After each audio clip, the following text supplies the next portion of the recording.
The NHL playoffs are finally here. Not long from now, one team will be awarded the greatest trophy in professional sports. And here at Pub Sports Radio, we are celebrating it with our first ever NHL playoff pool. $50 to enter, and all of that money, except for $3 in credit card fees, goes into the prize pool. Your job is to create a roster of 20 players, any 20 players of your choosing. 1 point for a goal, 1 point for an assist.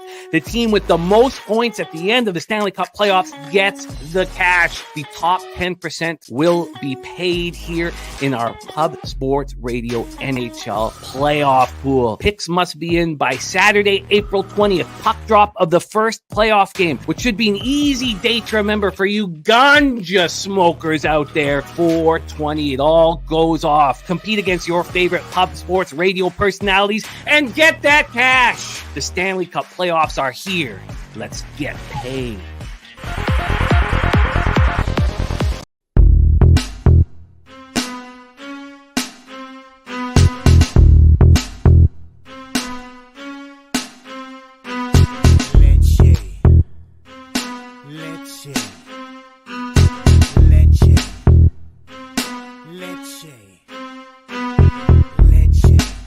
Get 'em, Jimmy, where low shack at? The bottle's getting empty, I'm not cracking, we stacking. Chips, all of it's what I want, plus money winners, that's what I'm on. You can say I'm gone, I prefer elevated, Pub Sports Radio. Time to get educated, Bouquett produced, fade the juice, letting loose with so much abuse that the bookies wanna call the truth. They get slaughtered, can't forget Jeff and low baggers in the chat. That's a little record, cause we need, oh yeah, pubbing. We be pubbing! What up, cappers, gamblers, punters, hustlers, low baggers? Happy Wednesday, April 17th to all of you. Thank you for watching Betting with the Bag right here on Pub Sports Radio. I would say that yesterday might be, it's certainly up there, might be the most gratifying day and night of capping that I've ever had. I came to the show yesterday with 3 losers. I was running real nice in the NHL. I was very confident in 3 bets that I came to the show with. Bruins minus 1.5. Jets minus 1.5. And, I guess it's 2 losers and a push because I had the Red Wings minus 1. So 2 losers and a push. That's what I came with. And you guys and us as a team figured out the Blue Jackets were the look, and we knew bet it early. We got in it. With you guys, we capped that the Panthers minus 1 were playing Barkov and Verhaeghe. They were trying to win. When it was 2-0 Ottawa, I couldn't believe when I was, because there's so many games going on. When I couldn't believe Boston had 2 shots on goal, I couldn't believe it. But when the Panthers made it 2-1, and they looked up at the scoreboard and saw that the Senators were in Boston, I was like, oh my God. So immediate live bet on Florida. They know that there's a chance to win the division now. Have home ice in both first 2 rounds, guaranteed. And then I kept telling you guys that the Red Wings were going to come out of there with a victory. Now, when Philadelphia pulled their goalie in regulation, I felt horrible for the Red Wings. And it was going into overtime at that point. I was like, are the Red Wings going to care? But live bet the under 236.5 in the Lakers game. We'll get to basketball in a second. But it was you guys. Washington, Philadelphia, first period under 1.5. That was all together with you guys. So in the end, I go 3-3 plus 1.27 units. It's not really plus 1.27 units because I only bet 200 on the Blue Jackets plus 220. So basically it was a break even, a little bit better than breaking even, because of the work that we did together. I did not set us up properly, but us working together got us the bag. Then in NBA, after, capping with Dennis Garcia for 7 years, then tracking him when he first brought this to the table, this player prop spot, betting every player prop to the under. Watched it very closely. Then year 2, I dreamt about what it would take to invest in it. Because obviously the books will just shut you down if this is your only bet and you're trying to bet too much. And we know that there's limits on player props anyways. But I watched it very closely. So then yesterday, I took what for me was a legitimate risk on it. I made 30 player props at $200 a pop. Now, I wish that I had the balls to bet more than $200 a prop, but $6K in player props is a real investment for me. The player props in the and also there's things that can hurt this, right? Overtime can hurt this. A game's going way over can probably hurt this. But we know that there's heightened defensive intensity in the playoffs, and there's a propensity for one player to really step up. Zion Williamson in the Pelicans game, Keegan Murray in the Sacramento Kings game. And also, I'm not entirely sure when to bet these props. There's an idea that you wait till the very end because they add props. There was a prop added that I missed, but I'm not sure when it is. And I'm taking pictures of the player prop market every hour. I'm going over it. I'm trying to figure out when the best time is. In the Lakers-Pelicans game, I went 10-4. If you look at it from a unit standpoint, it was plus 5.15 units. Now, I'm not tweeting any of this out. This is not my idea. This is Dennis Garcia's idea. 10-4. I made $954 on that Lakers-Pelicans game. Then Warriors-Kings, I went 9-7. Now, I got Podziemski at 5.5. At 4.5. Dennis got him at 5.5. And Dennis got the added one. So Dennis went 11-6. I went 9-7. Now, there's juice, and I'm just doing a flat 200 a pop. So I made $82 on the Warriors-Kings game. So I went 19-11 plus 6.3 units in them, and I made $1,036. Now, every day will I make $1,036 doing this? No. But I tell you what, this is the best community in the world. And we are developing a real history with each other, a legitimate history with each other. We're also meeting up in person, knowing that each other is real. And Dan Kelly and Dennis Garcia, whom I've capped with since I started for 7 years, they got me the bag. And it means so much to me.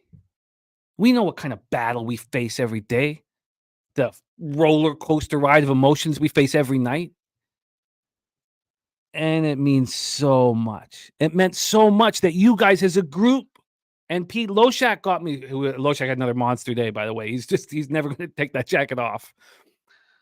But it's just hard work. You get out of life what you put into it.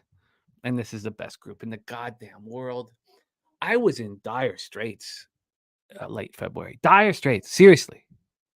And I've climbed over 10K out of it.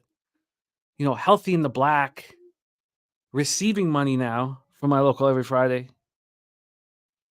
And it's not about hope and, not about all that stuff. It's not about, my father believed that the cup being half full, my thought process, that I kind of was excited about life. The cup was half full for me. He thought that was a detriment to my life. He thought that would hurt me because I would be hopeful in times when I shouldn't be. And I always took that to heart, that he thought that was a negative and not a positive. This isn't about pretend, and it's not about cheerleading, and it's not about, I hope this works. This is about watching it work, making the money, and enjoying the goddamn process and the profits and fucking goddamn. It feels real good. And if I was doing this alone, I would not be succeeding. But doing it with you guys, I'm getting paid in full. Now, I could get paid more than that. I could have bet more than $200 a prop and what have you. But I'm pumped the fuck up. Shout out to all the cappers in the chat. We got Viper NB in the house, locked in. Dodgers -1.5 so far. Justin McKelvey, Judge RBI plus 118. We got Joe T on vacation, giving us Maple Leafs first period over 1.5. Penguins Islanders over 1.5. Let's copy and paste all of that here so we can discuss it, because I know how important this chat is. Copy and paste all that. Perky in the house says, going back on the Texas Rangers money line, says, Lord help me. Our guy Perky. in the house. So let me just make sure I got this all properly prepared so we can discuss. O'Brien Palmer said that great call in Columbus went to plus 120 by the time I got on it. You know what, O'Brien? That was all of us as a group. Old E in the house. Barbarito says heading to Astros Braves game today, taking Braves in money line. Got to chase the green and not my hometown team. Sounds like lyrics. Let's get that set up here. Braves Astros 2:10 p.m. That is a Daby Cab best bet. We got 2 best bets from Daby Cab. Joey Harb in the house. Brent Cook says Warriors got flipped.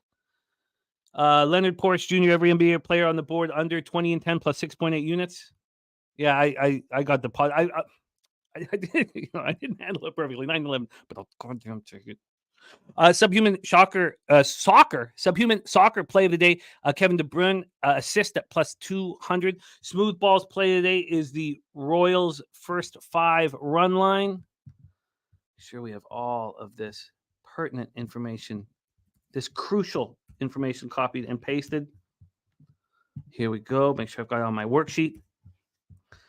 All right.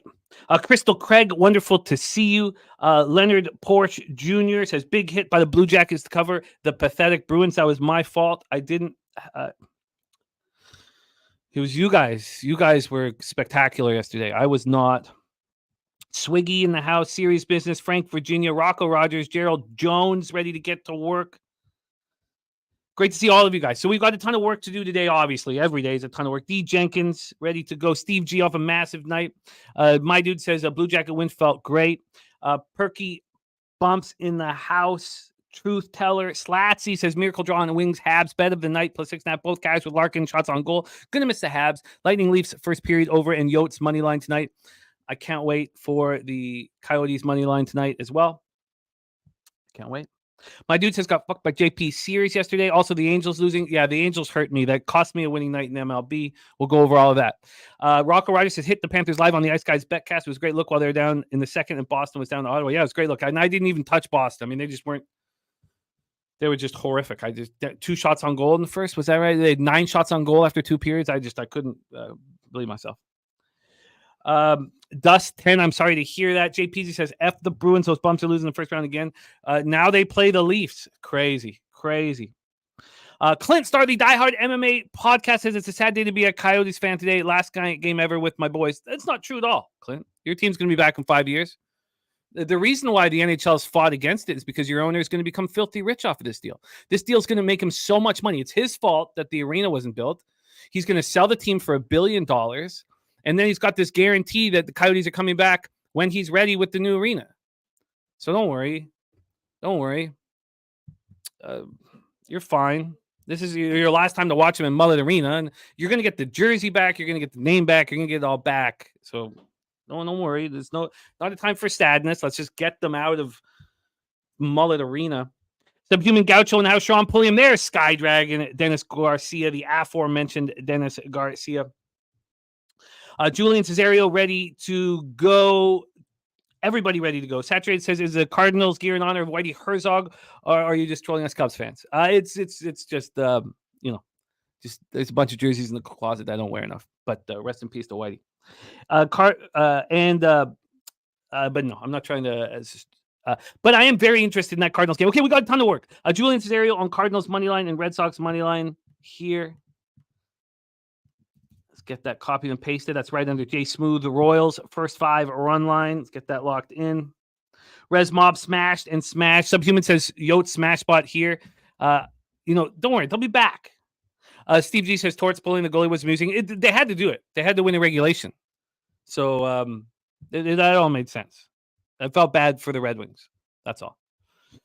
Jeffrey Moore says anyone else needing the Coyotes to win tonight for the futures point bet to cash? Oh, wow. I did not. I wasn't. No. But yeah, diehard right there with you.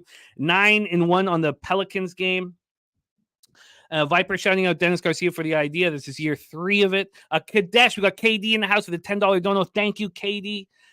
Steve G says Lakers getting swept again this playoff, squared up against the Nuggets. I'm looking forward to watch them go up against my dude. I bet 200 to prop. 200 to prop. And I wish I had the balls to bet more. Now the key is you can't bet more. What if it's a losing night tonight? I can't move it to 300. So it's okay. it is a more comfortable wheelhouse. I don't know if I could have honestly had 9 or 12K on player props last night. I don't know if that's sensible. I think you got to slowly kind of move towards it. But it's a special angle, and we'll see. We're watching it closely. All right. Troy Torrance ready to go to work. Chris Saltzer says Hawks plus 2.5 easy money. Tory Coker, Boston Golden State killed a lot of tickets. Kong's clips. Damn. Sorry to hear that we'll get that back. I thought you came with me on the first period under, Kong. I thought that was the first period under Philly game. Okay. It's great to see you guys. It's time to get to work. Sorry I didn't give all of you guys a shout out because you all deserve it. Joe Yurkovich, Ergo Caustic, BT, Sly Astute Chaos in the house. Jake Burns ready to go. We got Jeff Slaughter rolling with us. Josh Lower ready to go. All of you guys here rocking with us. I love it. Thank you for joining us. The COD guy in the house. Chief, Daby Cab, Big Show Picks, Brent Cook. It's great to see all you guys. Sky Dragon says 2 years ago I gave Jimmy division plus 190, New York playoffs minus 110 this year. This year is playoffs plus 190, Philly minus plus 130. Yes, it's DG that's been working very, very, very well. It's just this is the since February when I got to a point where I wasn't going to be able. I know what was going to happen. It's been the best run I've ever had, I think. Let's keep it going. We move on to NHL. Yesterday, what an interesting day where I brought nothing to the table of quality, and you guys delivered everything. Now, I listened. And that's the one thing that Peter Loshak has always talked to us about is listen. And I listened to you guys. I listened, and it got us paid. Bruins minus 1.5 was a loss. I added the Bruins first period minus 0.5. Those were horrible bets. Jets minus 1.5 was a loss. Red Wings minus 1 was a push. But the 3 bets that we came up with together on the show, the Blue Jackets plus 220 cash. Now, I only bet that for $200.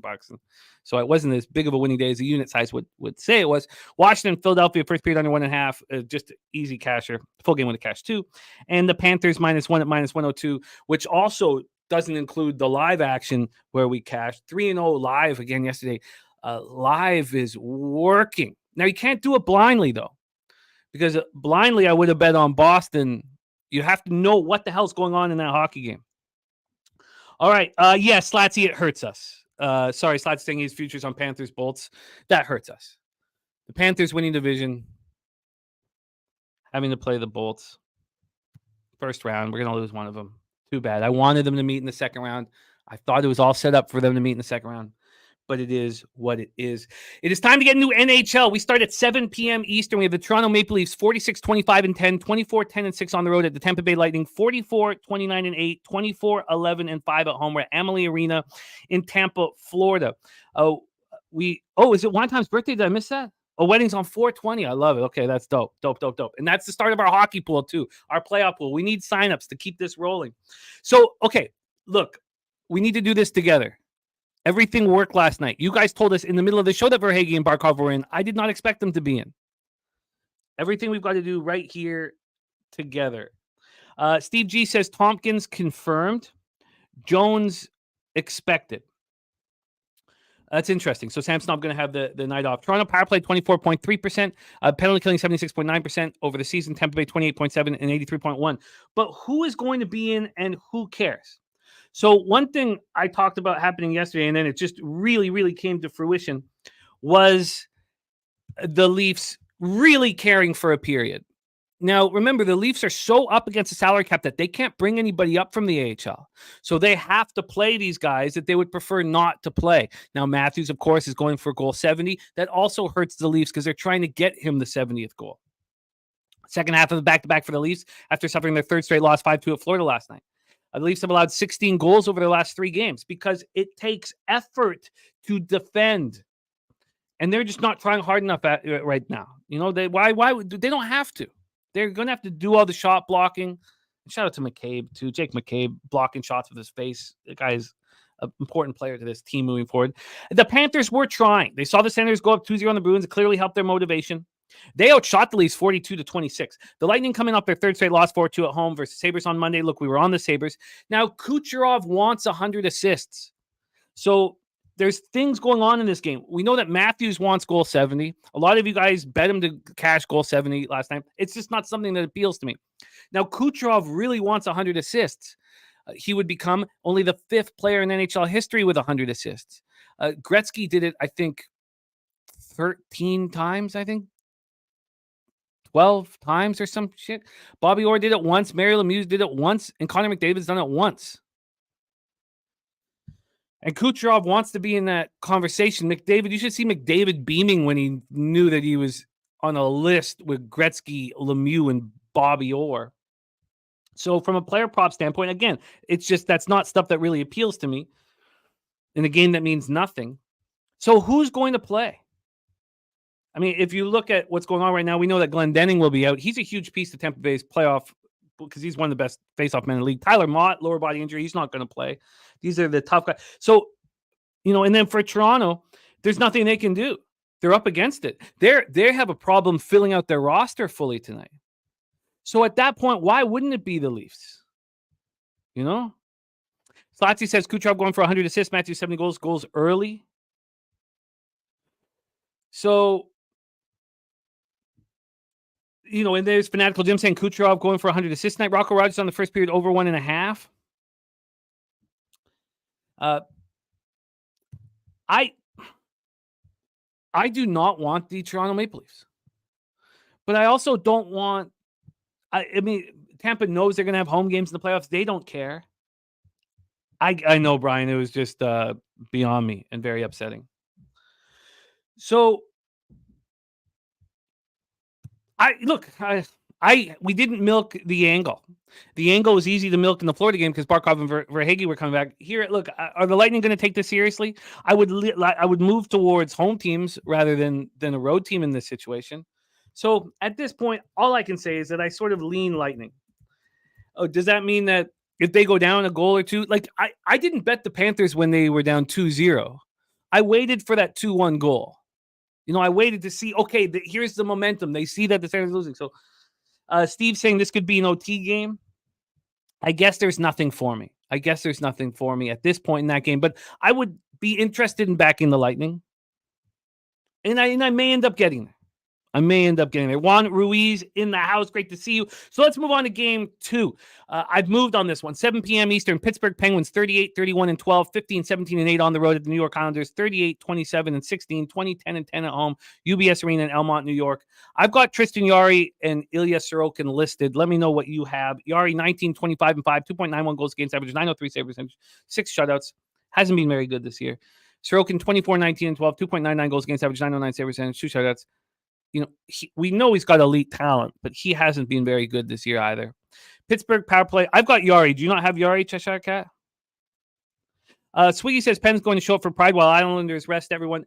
That's how I see this game. And I'll explain it in a little further detail here in a second. Pittsburgh power play and penalty killing. Power play's been awful all year. Penalty killing's been strong. New York Islanders, a power play 19.7. 72.2. Alex says Alex Nedeljkovic expected on RotoWire. Slatsy says respect Jimmy's play, but what are either team playing for? I'll explain it. This is just how I see it. And again, I could be romanticizing the situation. You don't have to tail this. It is what it is. Okay. Penguins come off their second win in 3 games, 4-2 at home over the Predators on Monday. Now, of course, this game became meaningless when the Capitals won last night. So, when a guy like Crosby walks into the room, you have to play for him. There's no other choice. You have to play for him. Do you think Crosby's going to go out there and give 75 or 80%? What do I know about this hockey game? Is I know that the captain of the Pittsburgh Penguins is going to go all out in this hockey game. And if you don't go all out with them, you're going to get called out. He's going to remember it. Sidney Crosby is enough for me to expect accountability from the Pittsburgh Penguins. And why would there be any from the Islanders? Locked into a playoff match with the Hurricanes. Noah Dobson out of the lineup. Who else is going to be out of the lineup? You're going to see it happen. They're going to drop a bunch of players from the lineup. So, you don't have to support it. You don't have to back it with me. That's all fine. That's all fine. When Crosby commits to Team Canada in the World Championships, we hammer them immediately. And I mean immediately. For me, I don't think I'll put more than $500 on it, but it'll be a $500 bet. Immediately, we bet Team Canada here. Sorokin confirmed. Sorokin's got to play better. He's got to heat up. So, you guys don't need to run with me on this one. My other spot, I think, is a more feasible look. Sorry, I haven't been going over the line history. Just so caught up in this. Let me just get all of this up here.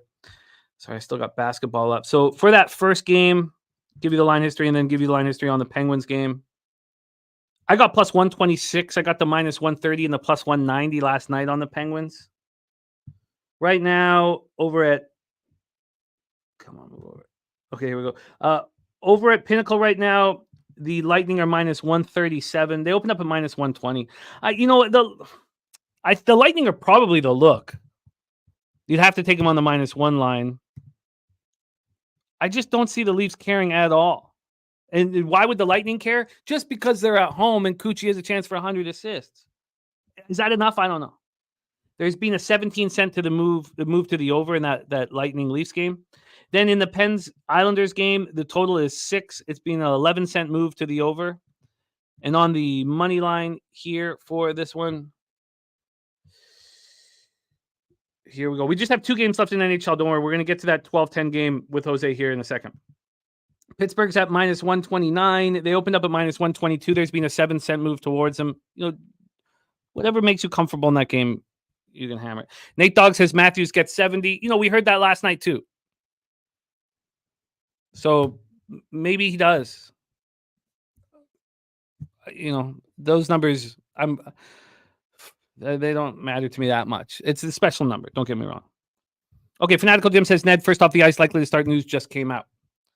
I don't like him that much, but whatever. Let's move on. 9:30 p.m. Eastern. Now, honestly, with the Canucks winning, I initially was going to bet the Blues, but then I stopped myself.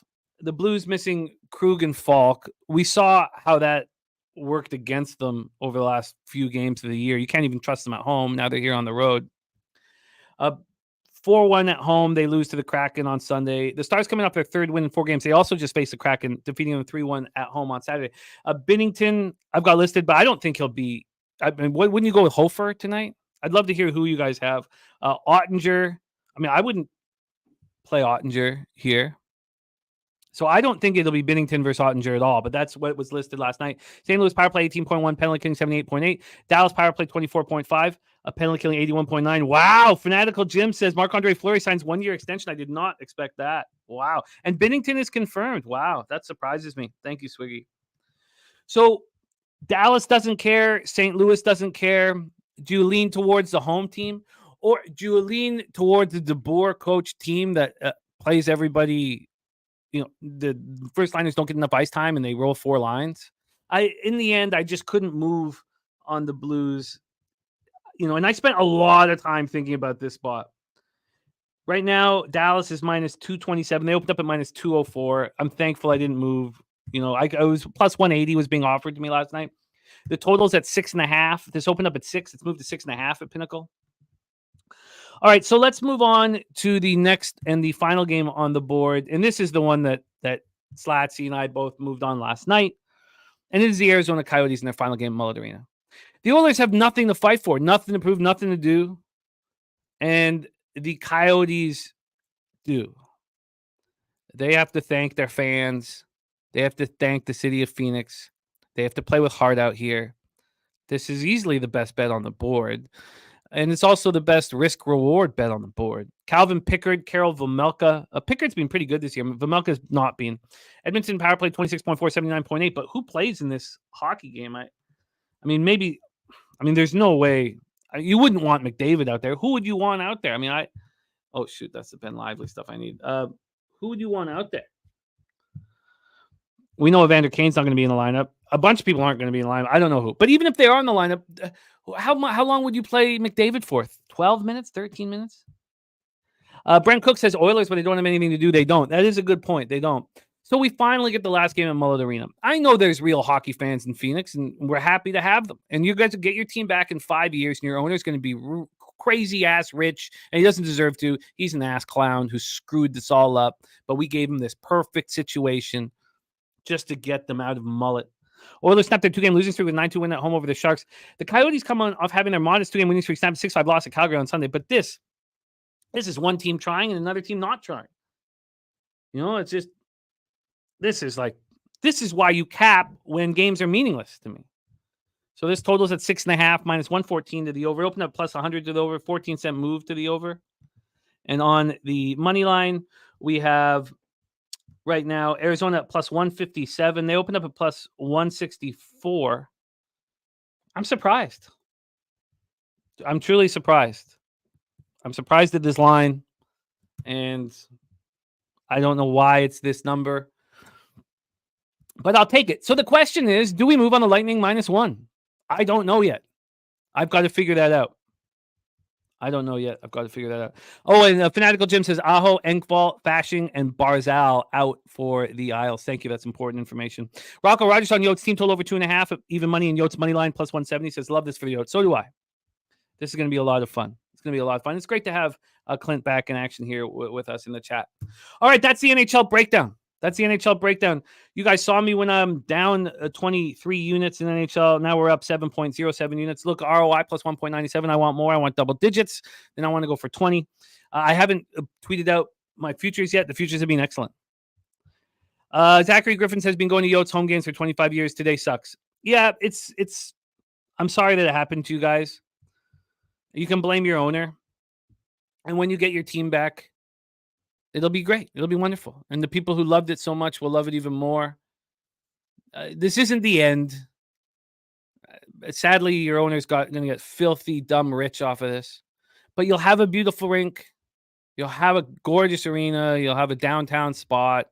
Maybe it's 7 years. Maybe it's not 5 years, but definitely won't be 10 years. So I feel bad for you guys. And also, you finally have a really, really good young hockey team full of potential. And when you come into the league, it'll be a real expansion team. So it'll be a starting from square one. But, and it's nice that Zachary Griffin, Clint McLean, we want desperately hockey fans down there in the Sun Belt. Definitely. So sorry that you lost your team. Blame your owner. Put on a ski mask. Give him a Nancy Kerrigan. Let him know what you think of the situation. He deserves it. And you'll get your team back and everything will be fine. All right. Let's roll into MLB. Quick review of my MLB yesterday.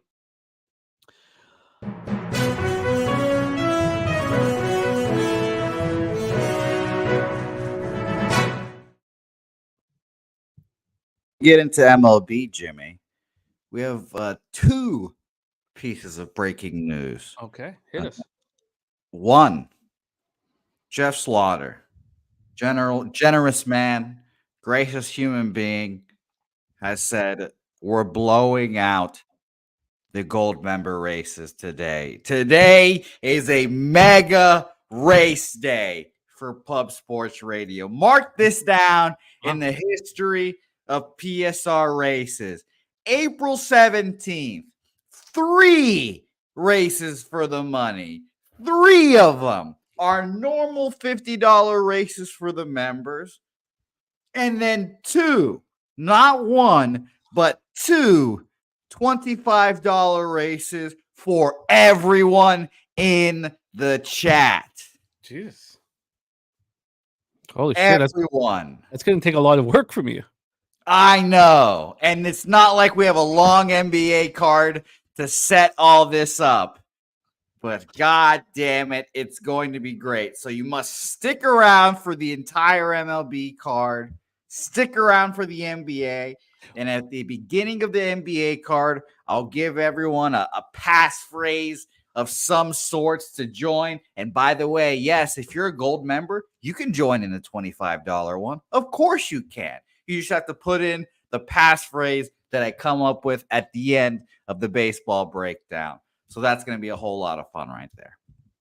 I love that. Saturated saying that now I'm positive in NHL and NBA. He worries that we're going to lose our edge. He needs me threatening to leave if we don't perform. I'm not official. I'm not going to tweet out the player props. It's not. This is Dennis Garcia's thing. I'm just going to bet them. I'm just going to sweat them and bet them quietly alone in the dark. So overall, my NBA record is just 104 and 100, 51% down, 4.31 units, ROI minus 2.11%. So that hasn't changed. And that's not going to change. Shout out to Jeff Slaughter. That's very, very exciting. BT says he's a better jockey than Capper. He's ready to race. He's a hell of a Capper. Okay, so that is the first big news. So 3 races today. 1 for $50 for gold members, and then 2 $25 races for everyone. And Kong's Clip says, don't forget to put me in. I'm at work. It's hard for me to comment. Gold members will be put in automatically, all 3, since I have your names on a list already. Gold members automatically in. And then the second, do we want to talk a little bit about entering picks into the playoff pool? Yes. Okay, perfect. Yes. Let's pull it up here. Yes. This is real easy. It's real easy. It's 20 players, any 20 players you want. So every team is listed there. If you keep going down, if you just click on a team, then the players will set up. Here's a sample roster. All I know is Capo Kakinen sucks balls. So look at him. There he is right there. And by the way, shout out to Swig, who had to cut all these faces out. Shout out to my man. But of course, these X's are there in case you want to erase some swine off your team. But look, Jimmy, I have an idea. Sure. Jimmy, obviously I've been thinking about NHL pools all my life. I've been thinking about them, how to win, because in Venezuela, all we think about is NHL pools. And I've thought about how I'm going to win this one. And I'm just going to pick lines, Jimmy. I'm going to go look at line combos, and everyone that plays together, I'm picking them. So I'll pick the perfection line as well. We'll obviously take Marchand, Pasta, and whoever the fuck's on the fucking other side there. Maybe Charlie Coyle. Maybe I'll take the Brusque. Maybe I'll take fucking what's his name, the defender that's really good. Where's my boy Charlie? How about this? There it is, Jose. So then I can switch. Here's my offer. Here is my offer to you. Oh boy! If you beat me in this playoff pool, I will pay for both of your NFL pools. That's $200 American. I will pay for your Survivor pool, and I will pay for your Pick'em. I didn't know we did $100. I thought it was $50 for some reason. Those are $100 each, my friend. $100 each. Okay. I didn't know I had that much money. Jesus. There's your deal. Okay. If you beat me, I will pay for both of your NFL pools next year. All right. Okay. But yeah, sign up today. It's a whole lot of fun. I can't wait. As obvious, I'll be signing up today as well. But it's a good way. You just click all the teams are right there. Everyone's right there. And you pick 20 players, Jimmy. 20 players, correct? Yes. 20 players of your choice to build your roster. Yep. And then sign up ends on 420. Is easy to remember for us dope heads out there, as you said. What time is that first game? That first game, we haven't actually. I don't think they put out the schedule. It is on 420. It's Saturday. I imagine But it's I would assume it's like afternoon, 1 p.m. Eastern, something like that. We'll know in a second. Yeah. So there you go. So yes, it's a one-time roster. You put it in, and those are your players for the rest of the contest. One-time roster. You don't touch anything. Yeah, Nate, I don't know barely any other players besides the Bruins, but I will be looking up line combinations. You get a point, 1 point for a goal, 1 point for an assist. And obviously no goalies. Get paid, top 10% get paid.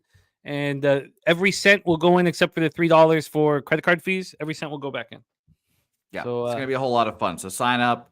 All you Fanatical Jim just signed up. Nice.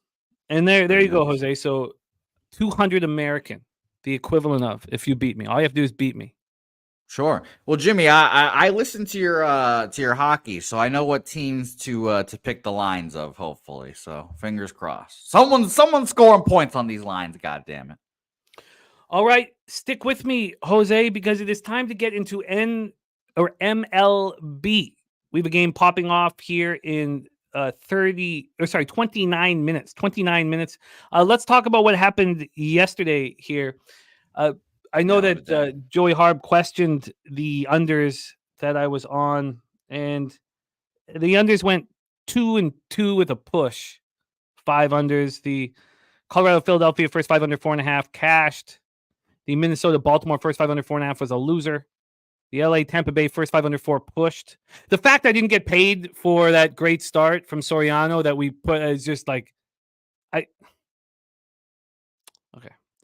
Cleveland Boston under 8.5 was a loss, and Pittsburgh New York Mets first 5 under 4 was a win. So that was fine. Then I lose the Twins. I cash the Jays. All I needed was the Angels. A plus 131 to have a nice strong day.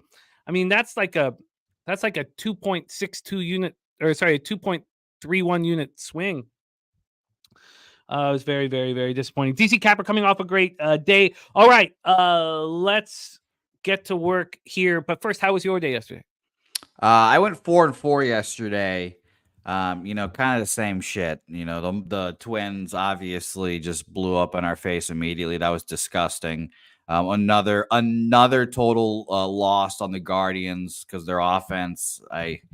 It's just this. I don't know what it is. I guess it's just a vivid bias of last year, expecting their offense to regress, and they're just hitting the ball. So I've lost, I don't know, like 4 or 5 unders now on them. So that's been tough, but God bless Yusei Kikuchi and his enormous sack. I hope that Ella, the Yusei Kikuchi jerseys, I hope she has a couple of them, the blue one, the red one, the white one. I hope she has all of them. Jimmy, I hope you saw that the story of him sharing a $3,000 bottle of whiskey after wins when he pitches. With his team. Yeah, after wins, when he pitches, he has a $3,000 bottle of whiskey and he passes it around to the fellas after a dub. Is it like an expensive Japanese whiskey?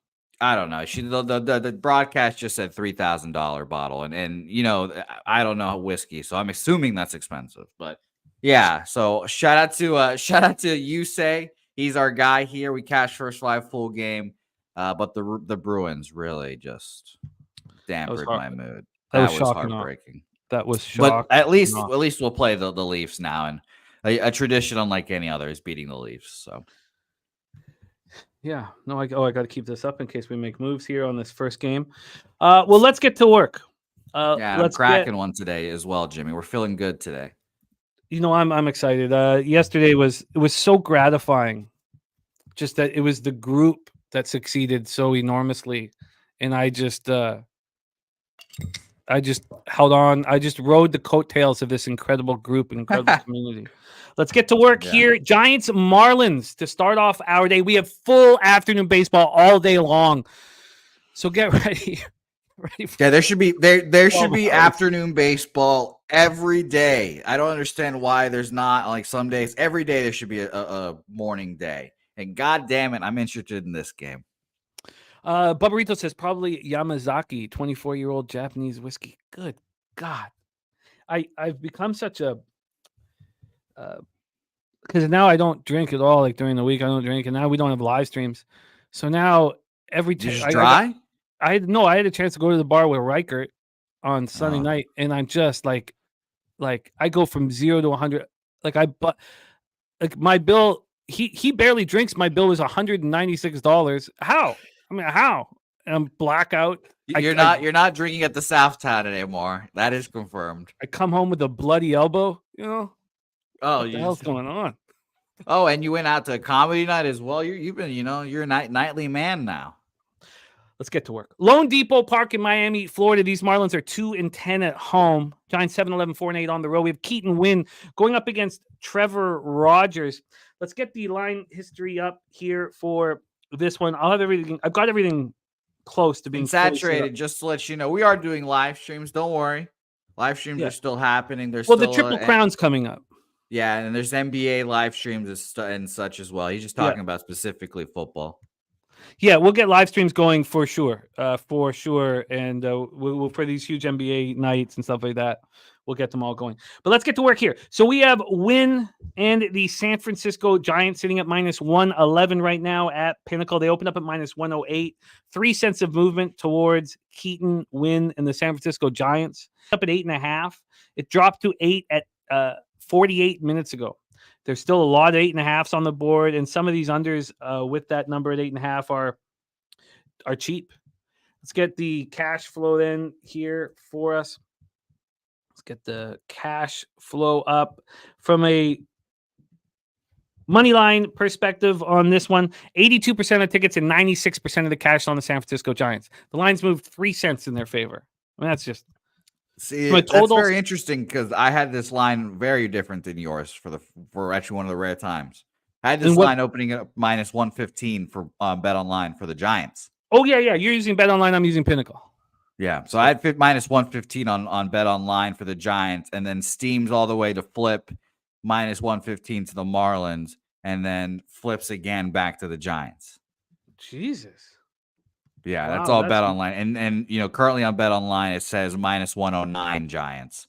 Minus 109 Giants right now. So this is flipped back and forth twice on Bet Online. So that's why I think I wanted to bet Marlins initially, but I'll let you continue. So wow. You're absolutely right. Giants open up minus 115. The Giants at 10 in the morning are plus 104. And then the Giant love comes back. Wow. So we have U-shaped movement. That's important. Anytime that happens, you're just giving us more information. My dude says first 5 at under 4.5 minus 130. He really likes it a lot. But Mally Mal took the first 5 over. Viper MB leaning to the more at Miami Marlins, but he's off. And Troy Torn says this line moved towards the Marlins. Look, we're always going to have different books. I'm going to tell you what's happening at Pinnacle. Mm-hmm. That's just how I'm going to do it. And you can say that you can say the line moved towards the Marlins. That's great. But right now, there's been a 3 cent move towards the Giants at Pinnacle. Trevor Rogers, 0-2, 4.80 ERA, 1.87 whip, 14 Ks in 15 innings, 8 walks. Hasn't allowed a homer. Coming off an 8-1 loss at home versus the Braves, and he pitched really well. He went 5 innings, 2 earned runs. He did allow 8 hits, but it was softer contact.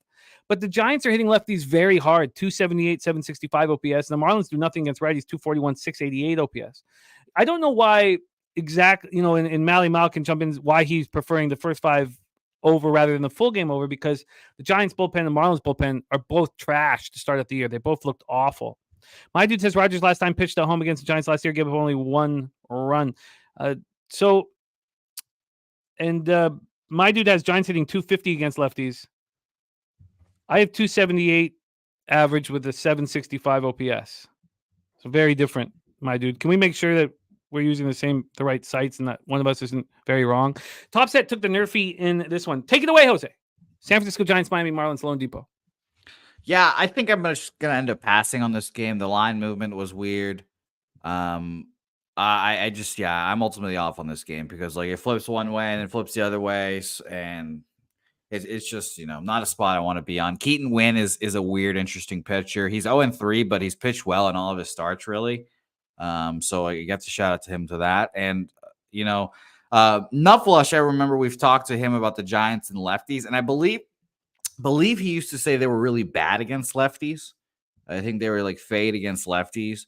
But they signed Soler. Now I have to really think back here. I'm almost 99% sure he's on the Giants now, I think so.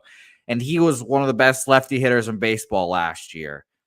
Coming back to Miami Marlins here, I don't want to fade the Giants here, and I don't want to back Keaton Wynn. And Trevor Rogers, I always think is better than he is, it seems like. So no action here for me, but, I think you mentioned the market here, and it's very interesting. 82% of the bets, 96% of the money on the Giants here, and all that line movement is weird, and 83% of the bets on the over as well. But, yeah, no action here for me.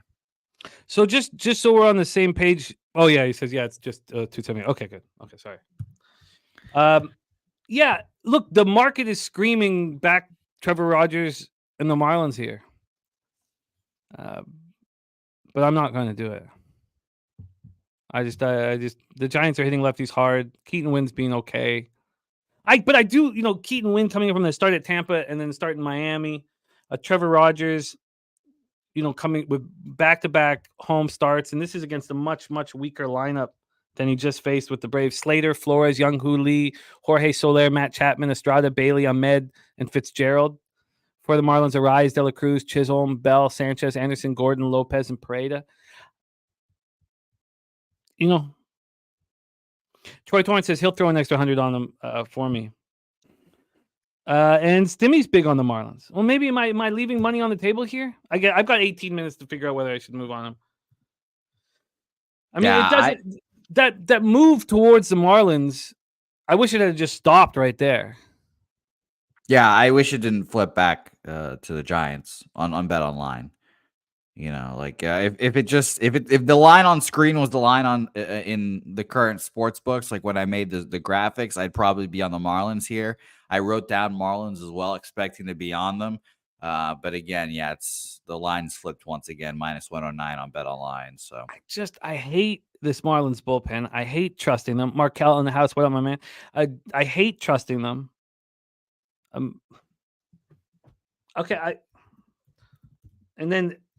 okay. I got 15 more minutes to think about it. Let's move on to the next afternoon spot on the board. Jose, 1:05 p.m. Eastern. We have the Minnesota Twins 6-10, 5-6 on the road at the Baltimore Orioles, 11-6, 7-4 at home, Camden Yards in Baltimore, Maryland. Troy Torrance says the public books have San Francisco opening at -125. Maybe I should bring that up. Then, Troy, what is it now? Mally Mal says the bullpen is available today. Definitely sucks. Maybe a good opportunity for a live over in the game. Okay, well, we'll be able to, we're fully loaded here. Top set is the Twins' first five lean. We have Pablo Lopez versus Albert Suarez. This is a wild pitcher in Albert Suarez. Last in the majors in 2017? Yeah, I just pulled up his Fangraphs and I was looking and I was like, oh yeah, this is a nice body of work. And then I looked over and it said 2017. I was like, oh my God. He was for the Yakult. They're the Swallows, right? They do a lot of swallowing in Yakult. I don't know. That's a good question, but I'm going off the top of my head, but I believe they're a team full of swallowers there. There are the Swallows over there in Korea. Shout out to my friends in Korea. I still support you guys. Yeah, despite all that swallowing. Yes. Some people would say I like that more. Then he played for Samsung for a little while. We have expect heavy rain here in Baltimore. Is this game even going to go? Let's see. It says it's 49% rain. It says it's good to go. Let's go over to Swish here. Von Paulo, let us know.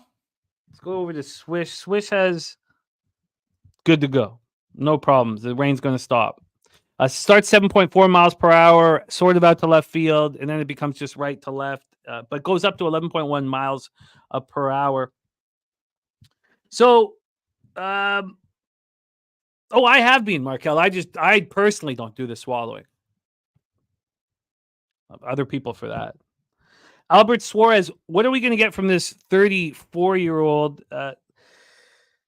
So after the KBO last year, so he was in Japan, then he was in the KBO, then he pitched for Caracas in the Venezuelan Winter League. Respect. Then he pitches for Norfolk, and he gets just lit up, completely lit up. I like this guy already. Wine Time says, I'll continue to say this. The Twins are one of the worst teams in baseball. You can't base them this year based off the market. From Wine Time Sports. Troy Torrance says, another day, the database telling me to back the Twins. Another day, I refuse to do so. Joe Yurkovich says the swallow E is not the swallower. No, that's fair, Joe. That's fair. Doug says O's or nothing.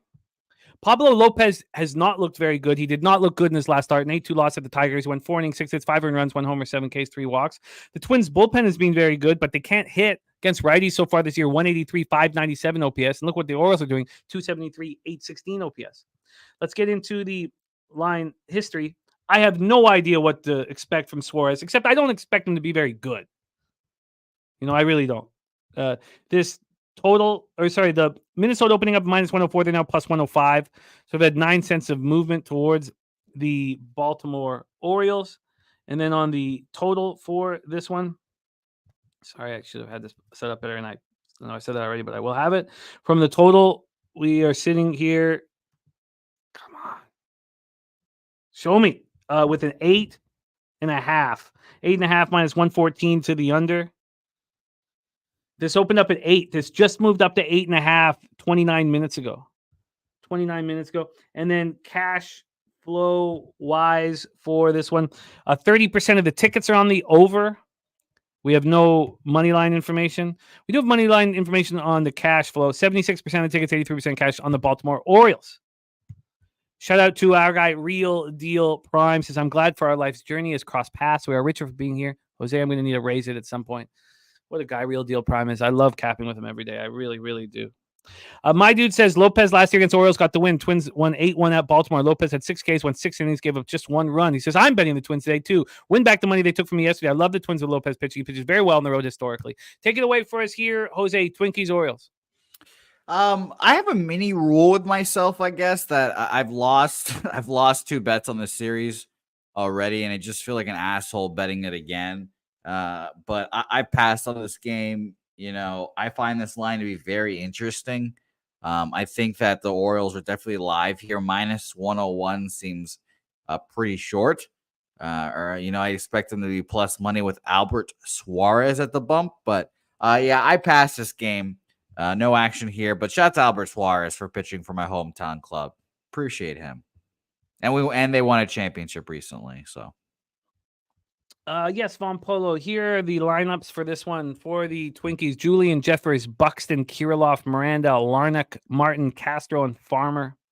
For the Orioles, Henderson, Richmond, O'Hearn, Santander, Mountcastle, Mullins, Cowser, Westberg, and Holiday.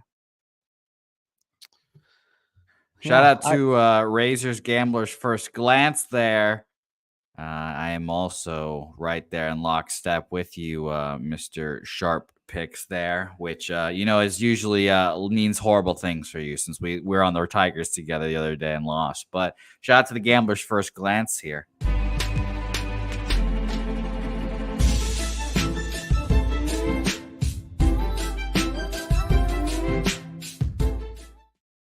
That is a copy and paste. Thank you, Razor, for that. Yeah, Jimmy, I think you'll be on that as well. I'm going to make a prediction right now. I think you'll join us on that spot. I think that's a money zone for you. I'm very interested when we get there. I mean, I also think you'll be on the Cubs with me as well. I think that'll be another money spot for you. Going against my guy? I'm like Babe Ruth right now, calling my shot. I'm pointing out the center field. My guy, Brandon Falk. Yeah, I do. I really do, because he's one of my guys too, and I think I'm going against him as well. But I'm going to say it now. You'll be on the full game under, and you'll be on the Cubs with us.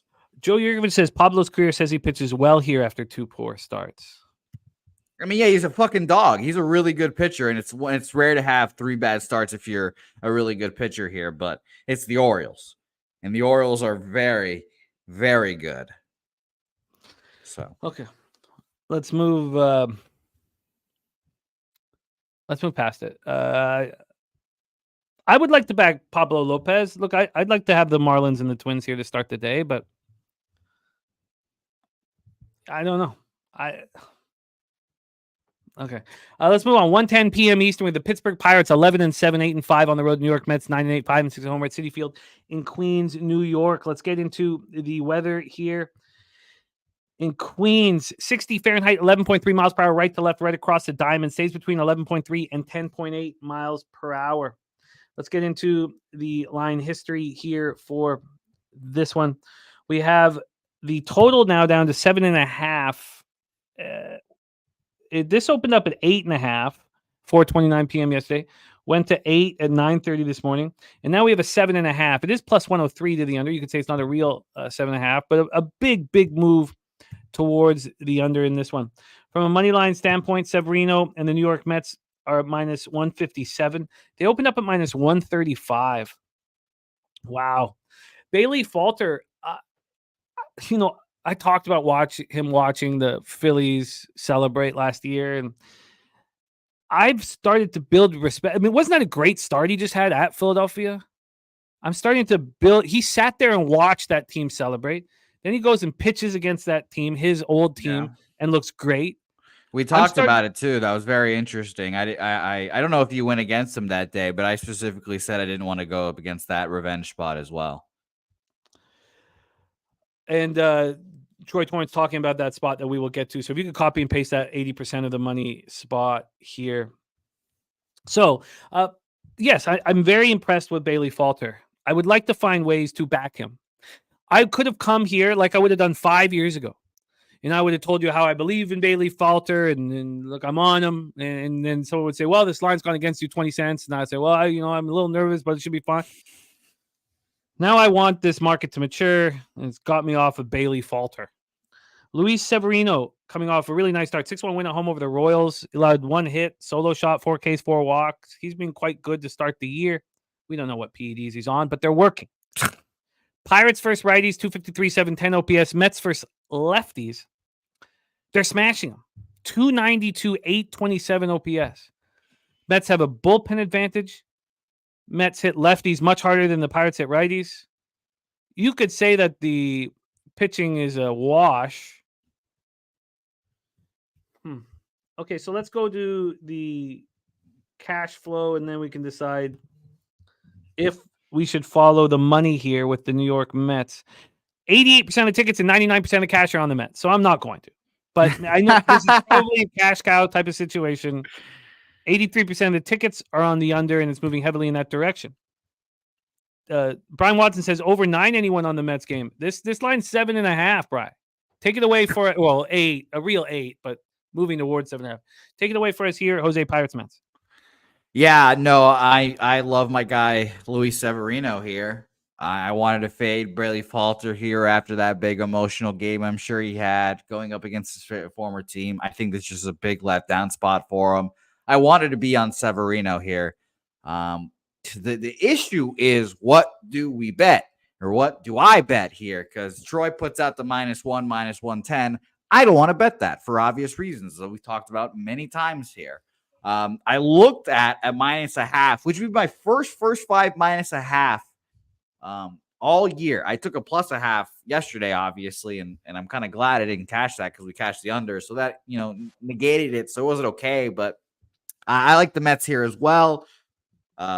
The bullpen for the Mets does scare me. I will admit that. It does have an advantage on the Pirates, but it's still not something I really rely on. And but not statistically so far this year.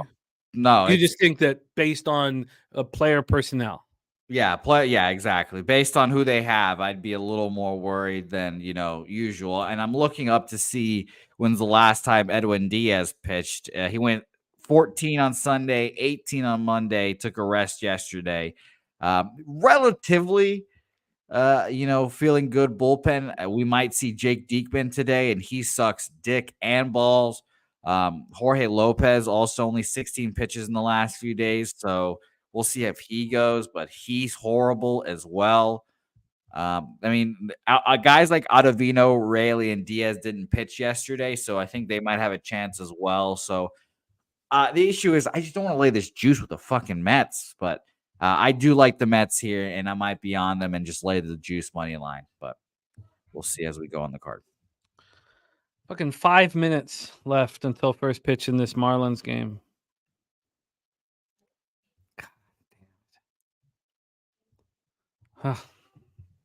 Okay. Saturated, sad that it doesn't sound like a raise it spot. Let's move on to the next spot on the board. 1:10 p.m. Eastern. We have the San Diego Padres, 11-9, 6-3 on the road to the Milwaukee Brewers, 10-6, 3-4 at home at American Family Field in Milwaukee, Wisconsin. Michael King, 2.0, 4.19 ERA, 1.50 whip, 19 and third, 19 Ks, 13 walks, and 6 homers. His last start was ugly. Allowed 7 runs, just 4 of which were earned over 5 innings. 4 Ks, 2 walks, 8-7 extra inning win at the Dodgers. The question is, who the hell is pitching for I just Milwaukee? looked on my book. Tobias Myers. Who? Tobias Myers. We finally find out who was that. Who you were going to say? Who were you going to say? No, I was. Oh, he's the primary. Okay, I was gonna say Bryce Wilson. I was like, who the fuck did you just say? Wow, I've never heard of that human being in my life. Yeah, I mean, obviously, I have nothing on this game, so I'm gonna grab a charger real quick while you talk about it. But that's a name right there. It's a hell of a name, Tobias Myers. Wow. Tobias Myers, 2016 sixth round draft pick out of Winter Haven High School in Winter Haven, Florida. Tobias Myers being at Nashville this year. He has started 3 games. How's he done in those 3 games? 14 and 2/3 innings, 19 strikeouts and 6 walks. That's impressive. This is his major league debut here. Tobias Myers. Last year he pitched in Double-A, 26 starts, 1.26 WHIP, but a 5.03 ERA. He allowed 30 home runs in Double-A last year. 30 home runs in 137 and a third and 2/3. Jesus. Wow. Okay, Tobias Myers going up against Michael King, who looked awful last year. Brewers are smashing righties right now, 293, 841 OPS. Joe T says, fading my Brewers in the first 5. Padres, first 5 team total over 2.5 at plus 125. And Rocco Rogers says, Willie Contreras over 1.5 bases, minus 110, and home run plus 420. Said, I used to love Michael King. He's one of my favorite relievers in the league. Being a starter is making him worse rapidly. Real Deal Prime on the other side. Real Deal Prime on these Padres on the money line. Let's take a look at the situation. First off, we know the roof will be closed at American Family Field, so we don't need to worry about that. Let's get into the line history. We have this opening up with the Brewers at minus 103. Now they're minus 110. And then from a total standpoint, I wonder if I don't know what to do with Michael King as a starter either. I wonder if he's just now a fade. This totals at 8.5 minus 115 to the under. This opened up at 9, dropped down to 8. It's back at 8.5. So we have U-shaped movement on it. And then when we get to the cash flow for this spot, we have no help on the total. Again, we couldn't bet this for a while. On the money line, though, we have information. 32% of tickets, 51% of cash on the Milwaukee Brewers. This Milwaukee Brewers bullpen is good. Can we trust this? I wonder if we can trust Milwaukee here. Bryce Wilson to Tobias Myers to a decent bullpen. Yeah, I'd much rather be on the Brewers because they've just been hot here as of late. And I wouldn't. I don't have this information in front of me, but I'd say if you bet them on the money line every game, they'd probably be the most profitable team in this first few weeks of baseball here. They've been big dogs. They've been undervalued. I don't want to back them here. Personally, just the pitching uncertainty kind of worries me. What about bullpen arms? Can you give me an idea of whether this is a fresh bullpen on a bullpen day? Yes. All right. Wow, they actually used a lot of guys yesterday, so this is interesting. Hobie Milner's not going to go. He threw 21 pitches yesterday, 49 in the last 3 days. He's done. Abner Uribe, 31 pitches. He's done. And who you'll probably see here, Brian Hudson has not thrown since Sunday, and it was 4 pitches. Let's see here. I guess you'll see Joel Piamps. He's good. He threw 14 pitches yesterday, but I assume he goes. Elvis Peguero will probably pitch here again today. But those are the guys on the sheet or on whatever RotoWire that have the low amount of pitches. So I don't think you see Hobie Milner and Abner Uribe. And those other guys are okay. I feel good about backing what's his name, fucking Piamps, but Brian Hudson, who hasn't pitched in fucking 2 days and it was only 4 pitches. I feel like they're holding him out for a reason. All right, I'm gonna have to. Wow, that we have one more game at 1:10 p.m. Now we can live bet these games as well. So the Marlins Giants is starting right now, right? Starting right now. Yeah, top of the first, 0-2 count here. So we'll have opportunities. Okay, let's bring on our special guest today. We have best bets from this gentleman here.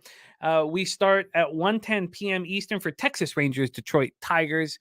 Please welcome from Dallas, Texas, a man who just hit 61.9% over a college basketball season. Weekly guest. Please welcome Mr. Daby Cab to the program. Daby, how are you? Oh, man, Jimmy. Got early baseball, good weed in the joint, the family in the chat. Can't get better than this, man. I'm ready to make some fucking money. A little frustrated at the record here, but, it's early. We'll get it there. I promise. We'll get this one there, too. Oh, yeah. No doubt about that. No doubt about that. Well, let's get right to work. 1:10 p.m. Eastern. We have back-to-back games Daby is moving on. Texas Rangers 9-9, 4-4 on the road.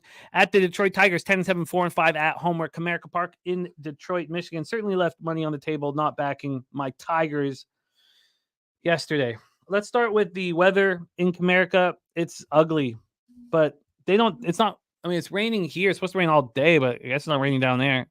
Mostly cloudy, 68 Fahrenheit, 12.3 miles per hour in, gets up to 13.9 miles per hour in. We have Dane Dunning, whom we all like, who's been very pedestrian to start the year, going up against Tariq Skubal, who we all are in agreement is very, very good. Dane Dunning, 4.50 ERA, 1.17 whip, 17 Ks in 18 innings, 17 Ks, 9 walks, 4 homers. I mean, that's not where Dunning wants to be. In his last start, he went 5 innings, he allowed 5 hits, 3 earned runs, 1 homer, 3 Ks, 2 walks, and 12-8 win at the Astros. Going up against Skubal, coming off an okay start at home versus the Twins, only made it through 5 innings, 5 Ks, 2 walks, 2.08 ERA, 0.75 whip, 20 Ks and 4 walks for him. Rangers are not hitting lefties at all. 225, 653 OPS. And the Tigers are not hitting righties. 206, 606 OPS. Where is there an advantage in this game? You could say, well, it is the Texas Rangers lineup. Simeon, Seager, Langford, Garcia, Heim, Duran, Carter, Wenzel, and Tavares is a much better lineup, you could say, than Detroit's lineup today. Confirmed. Both lineups confirmed. Riley, Green, Mark Canyon, Torkelson, Carpenter, McKinstry, Colt, Keith, Baez, Meadows, and Rogers. You could say that there is an advantage with Skubal on the mound over Dane Dunning. And the most probably statistically violent advantage is the Tigers bullpen against the Rangers bullpen, as this Tigers bullpen has probably been the best bullpen, arguably in baseball. Let's take a look at the line history here for this one. We have this total at 7.5 minus 109 to the under. Opened up at 7 and lasted there for 9.5 hours. When we go to the money line here for this one, sorry, God, I'll have this moving faster. I keep saying that, but I will. For the money line in the cash flow for Tigers at home to the Rangers, we're sitting here with Skubal at minus 139. They're big favorites. They opened up minus 143. This line was put out to appeal people, to make the Rangers look appealing. And maybe they should be, maybe they should never be this big of a dog. I mean, all that, but 62% of tickets and 90% of cash on the Texas Rangers, and this line is not moving. I don't know how in the world you don't bet the Detroit Tigers here. 71% tickets on the under. Take it away for us here, Daby Cab. Looks like I'll have 1:10 p.m. action. Take it away, Cabby, Tigers Rangers. This shit is so interesting to me, man. Like now that I understand gambling to the extent that I do, also I understand baseball probably more than anything I'm ever going to understand in my life, right? It's so interesting hearing the money.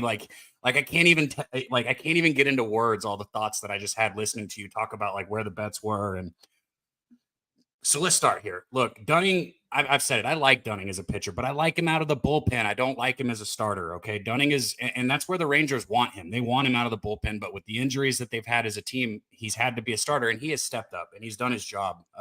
Him having around a 4 ERA as a starter, I tip my hat to him because, like I said, that's not where he's supposed to be. So good for him for that. The Tigers offense, obviously, like you said, that's the down part of them, but their bullpen has been outstanding. And then you got Skubal on the mound, who, I mean, he's been electric to start the season, maybe one of the best pitchers in baseball in his first 2 starts. Even though he only got through 5 last time, he's got 20 strikeouts and only 4 walks right now. But I'll say this, look, as much as I think the Rangers are overrated because they won the World Series, and that's coming from a Rangers person, right? You could say that, or Jose will. Their offense is electric. Their offense is outstanding. Their offense does have some people down. You got Lowe hurt right now. You got Young hurt right now. So it's not, at full form, but it is still extremely talented. And for me, this total is just too low to not make a bet on it. I don't care who's on the mound. I know both of these guys can pitch. I know both of the first two games, we didn't see runs until like the ninth inning. Like it was like 1-0. The first game was 1-0 against these two teams. Second game, we didn't see anything. I know the weather's bad. When I say all these thoughts are going through my head, like I hear it all. I see it all. But at 7.5, I'm going to have to play the total. I'm going to have to go over in the first half with these two teams because I don't expect Dunning to go out and shut down the Tigers, even though their offense sucks. I expect him to give up a couple, and I expect the Rangers to score a couple, even though Scooble's been outstanding. The lineup, like I said, is just too powerful for me. And at plus money, we should probably take the team total over 3.5 for the Rangers too. I haven't done it yet. I'm only on the first 5 over. But fuck, what I got, an hour? I know that I haven't posted very many bets, but this is one I think I'm going to add. I just want some time to sit with it when we're off air. Interesting. All the other books that I see here have moved to 3.5. Now, it's not a real 3.5 because a lot of them have plus money to the under, but Pinnacle very comfortably at 4 here. Pinnacle basically stating if you want to bet the under first 5, come here and bet it. So I can understand what you're doing here. A ton of love here for the Texas Rangers. Troy Torrance, as long as he sees 1 cent of movement towards the Rangers. I mean, has he? Yes. Yeah, we have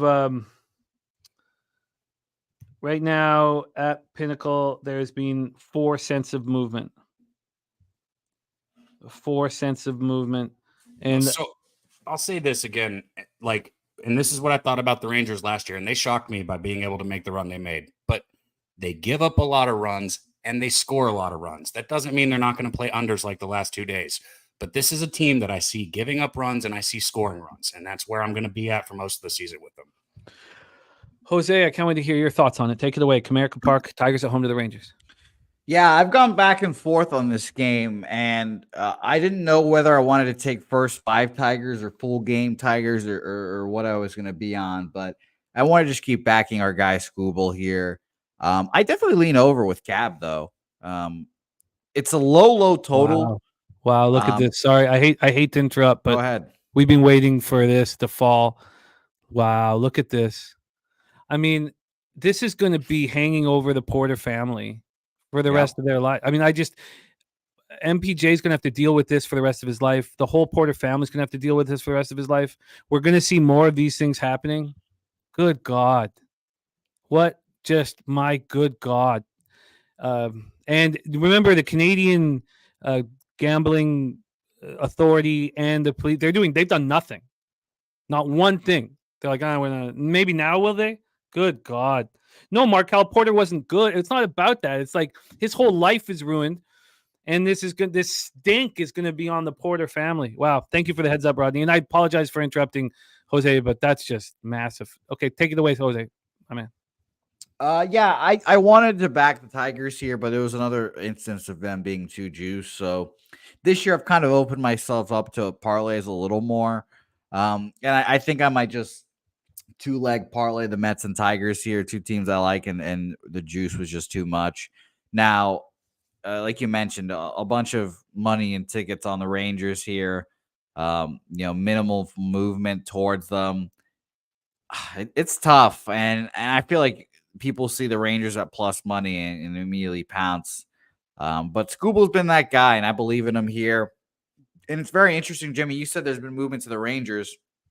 I had this hope on Bet Online, obviously, so make of it what you will. But minus 135 opener for the Tigers, now up to minus 140 with all that movement and stuff on the Rangers. So interesting. I'm going to be on the Tigers. I think I'll just 2-leg money line parlay Tigers Mets.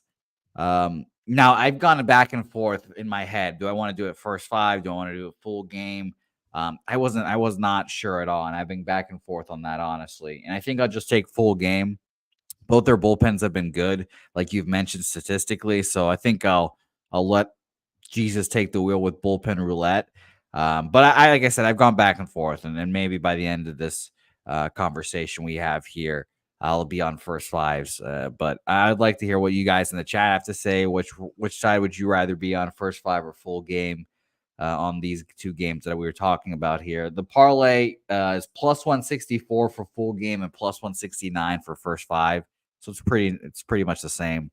But let me know in the chat. And shout out to Sam Colmer for the donation, and shout out to Real Deal Prime. I want to point something out here, though. Is the team total 3.5 for the Tigers? Also, look, the first game was 1-0, so I understand that a game can end with the team not scoring 4 runs. But if both of these team totals are at 3.5, bro, come on, one of these teams is going to get 4 runs in this game. Obviously, it could not happen, but I'm just saying, like, especially if you're getting a 3.5 with Dunning on the mound, why are you even worried about a side? One more shout out to Sammy Culmer. What a capper he is, and what a friend of the show and friend of all of ours he is. Thank you, Sammy, for the $13.99 donor to bless our action. Top says terrible bet. Tigers are juicy by Scooball has faced White Sox, A's, and Twins trash bats. But that for a top pitcher like Scooball, that doesn't really concern me, because you're getting ramped up. And maybe let's ask Daby 2 questions. So that would be my first thought. And then my second thought is, what's the difference? The Rangers are hitting 225 and 653 OPS versus lefties. They're not hitting lefties. So I need to hear from one more time. I need more clarity from Troy. So he wants to see 1 cent of movement towards the Rangers, but I'm surprised that, because this isn't the home cash cow spot. So I'm a little surprised at this here. So we have 2 questions for you. Do you agree with the idea that your competition isn't as important early in the year because you're kind of getting revved up? And secondly, you have a question from My Dude. He says, how do you feel about wind during the game, and how important is it for the pitcher, and how much does it affect your capping? So start with the 3 starts against weaker competition, and then finish with the wind and how that affects your thoughts on for the pitcher. So I don't know if you guys remember when we talked about Max Fried's last start, and I told you guys I wasn't too worried about the 2 blow-up first starts that he had. It goes the same thing with pitching well too. Now, obviously, Scooball's a guy that has shown us that he can do it, so it's not like I think it's an anomaly. God damn, that was hard to say. An anomaly, but I don't care about the first 2 starts. Talk to me after 5, okay? I need to see, 3, 4 starts for me to really get to where I feel like a pitcher's at. I do not think Scooball's a 2 ERA guy, right? He's throwing outstanding, and he finished with like a 2.8 last year, if I'm not mistaken. I don't have the numbers in front of me right now. I can pull them up. 1 second. I think I'll stay off these games, though. I think you guys are right. It's juiced. But go ahead. Sorry, Cap. Yeah, he was 2.8 last year. But I put him around a mid-3 guy. Look, he's a good pitcher. But I'm not. These first two starts don't scare me. I love my bet with the first 5 total. I'll say that. Doesn't mean it's going to cash, but I really like my bet. Joe Yeager says Scooball is overly baked in this line. That much he knows for sure. And Lee Davis says Scooball alluded to the wind drying him out and affecting his grip in his last start. So one thing too, you asked about the wind. Let me hit this before I forget, because I've said it all along. It just depends on like where it's blowing. If it's going right to left, left to right, if it's blowing in, out, obviously all that shit matters. If it's just wind, like, if it's wind like that's at my back, give it to me. Blow as hard as you want, right? If it's blowing from left to right, as a right-hander, that's going to mess with me. If it's blowing from right to left, as a left-hander, that's going to mess with you. And then obviously nobody wants the wind blowing out. So there's your answer on that. Well, this is how I see it. I can understand anybody out there saying that the Scooball is being overvalued here. It's clearly baked in the line. What I see is the books putting out a line that would make everybody bet the Rangers. Who in the world wants the Detroit Tigers at this price? A lot of people, I feel like, with Scooball on the mound, but that's just me. Yeah, I mean, so what? At this point, we have, let's see, we have 42% of the tickets on the Tigers. To fade the Rangers like this, so I'm going to move on the Tigers -1. I can't take them first 5 minus a half. I think that there's a huge bullpen advantage, and we have bullpens that have been taxed. That helps the better bullpen in my estimation. And, I don't see why Dunning wouldn't be vulnerable here, even, with the wind blowing in and all of that. So I can't take the Tigers minus first 5 minus a half. And Troy says you won't find a good price for the Tigers. -1 gives no value because it pushes so frequently with a 7 total. Exactly. That's my point, Troy. Why would the books put the Tigers at a number that nobody wants? Would you like to hear some more backing for that? Yeah. Jimmy, our mutual friend Alex Pavone texted me saying Tigers -140, 3 question marks. How?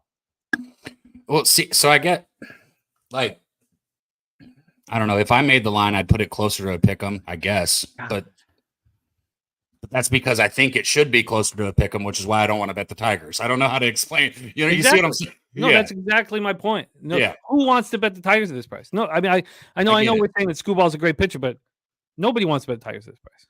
The books are putting it out. I feel that way about the Mets game as well. And it's just like super juiced as well. And that's kind of why I wanted to loop both those bets together. But at least 88% of the bets, 90% of the money is on that. And it's been steaming that way the whole time too. It's up to -160 as well for the Mets. So I've kind of thought that same wavelength. But I don't know. All right. Well, I'm moving on the Tigers -1 here. I'm going to have to bet it while the show is on. And Daby Cab, you are on the first 5 over. Yep. I didn't tweet it out, so you can line shop for me. Let's do exactly that right now. The first 5 over, the best line available for you. This is going to be tricky. I might have to. Oh, the other books haven't moved it. So interesting. So it's going to be somewhat pricey. Let me line shop. I'll line shop while we're talking about the next spot on the board. So do you want some more Michael Porter or Jonte Porter news? Some more details? Sure. If you can keep it tight. Yeah. NBA investigation found that Porter disclosed confidential information about his health to an NBA bettor. Another person connected to Porter placed an $80,000 bet or $80,000 parlay to win 1.1, wagering that Porter would underperform, and the bet was frozen. So he basically told people that he wasn't going to play, and then they bet all of his unders. 1-0 Giants. 1-0 Giants. Yeah, it's just absolutely. No, I agree with you, Joe. I think that Scooball is being overvalued here, and the market is set up for you not to want to bet the Tigers. Look, no, Joe's saying that he doesn't think that he's overvalued, that he thinks that the price is right. That's what Joe's saying. I do not think that's what Joe's saying. Oh, maybe I'm wrong. But it's all good. I mean, it's hard. It's hard with the chat. I don't think. I think he's saying that Scooball is baked into the line too much. But okay. It's 1-0 Giants here in the top of the second. Let's move on to the next spot on the board, and I will line shop for Daby Cab here. So next up for us is sorry, shit, my computer's fucked. Great game for Cab. Astros, Braves. I love how Cab you just stick to the Texas teams. I don't. This is actually me sticking with the Braves. The Astros just happen. But you talk about Texas teams. They're just it's Rangers, Astros, Rangers, Astros. It makes me laugh every time. That way. Yeah. Bo Jackson says, I've seen Pascal Siakam's brother place bets on Pascal live at Raptors game last season. Yeah, Sonny and I, we met Pascal Siakam's brother, and the guy introducing us, he was like, you got to act totally normal here. All right, I want you to stay calm, totally normal, because I'm about to introduce you to Pascal Siakam's brother. And we're like, well, isn't that just mean it's a stranger who does nothing in life? Like, what do you think we're going to do? It's not Pascal Siakam, right? We're meeting his brother. Stay calm. I want you to stay calm when you meet this guy. What, some fucking nobody? Okay. All right. Let's get to work here. Atlanta Braves 11-5, 7-3 on the road at the Houston Astros, 6-13, 4-8 at home. We're at Minute Maid Park in Houston, Texas. We have Max Fried going up against JP France. Fried 1-0, 8.74 ERA, 1.85 WHIP, 11 1/3, 10 Ks, 5 walks, 1 homer. I was like, how about we don't say anything to that guy? That fucking nobody over there. What if we don't talk to him? Is that cool? Last start for Max Fried, 6 1/3, 4 hits, 1 earned run. No homers, 4 Ks, and an 8-1 win at Miami. JP France, on the other side, got lit up. That 12-8 loss at home versus the Rangers. I messed that game up so bad. France 0-2, 8.22 ERA, 1.89 WHIP. Last start, 8 hits, 8 earned runs. He looked horrible. Now, he faced the Rangers in back-to-back starts. But we know from Daby Cab, the Rangers against the righty at this point in the season couldn't be more drastically different than the Rangers against the lefty. The Braves versus righties this year are raking. 315, 895 OPS. Astros versus lefties, 268, 798 OPS. Braves bullpen, 3.86. Yeah, I feel you, Doug. I get it. 3.86 ERA. Astros bullpen is being horrible, 5.72 ERA. Remember, the Braves bullpen was really bad for a lot of the year last year. So here we go. Daby Cab, best bet number 2. Let's set this all up. We have the total sitting here right now at 9, minus 118 to the over. This has gone up to 9.5 a couple different times in the last hour.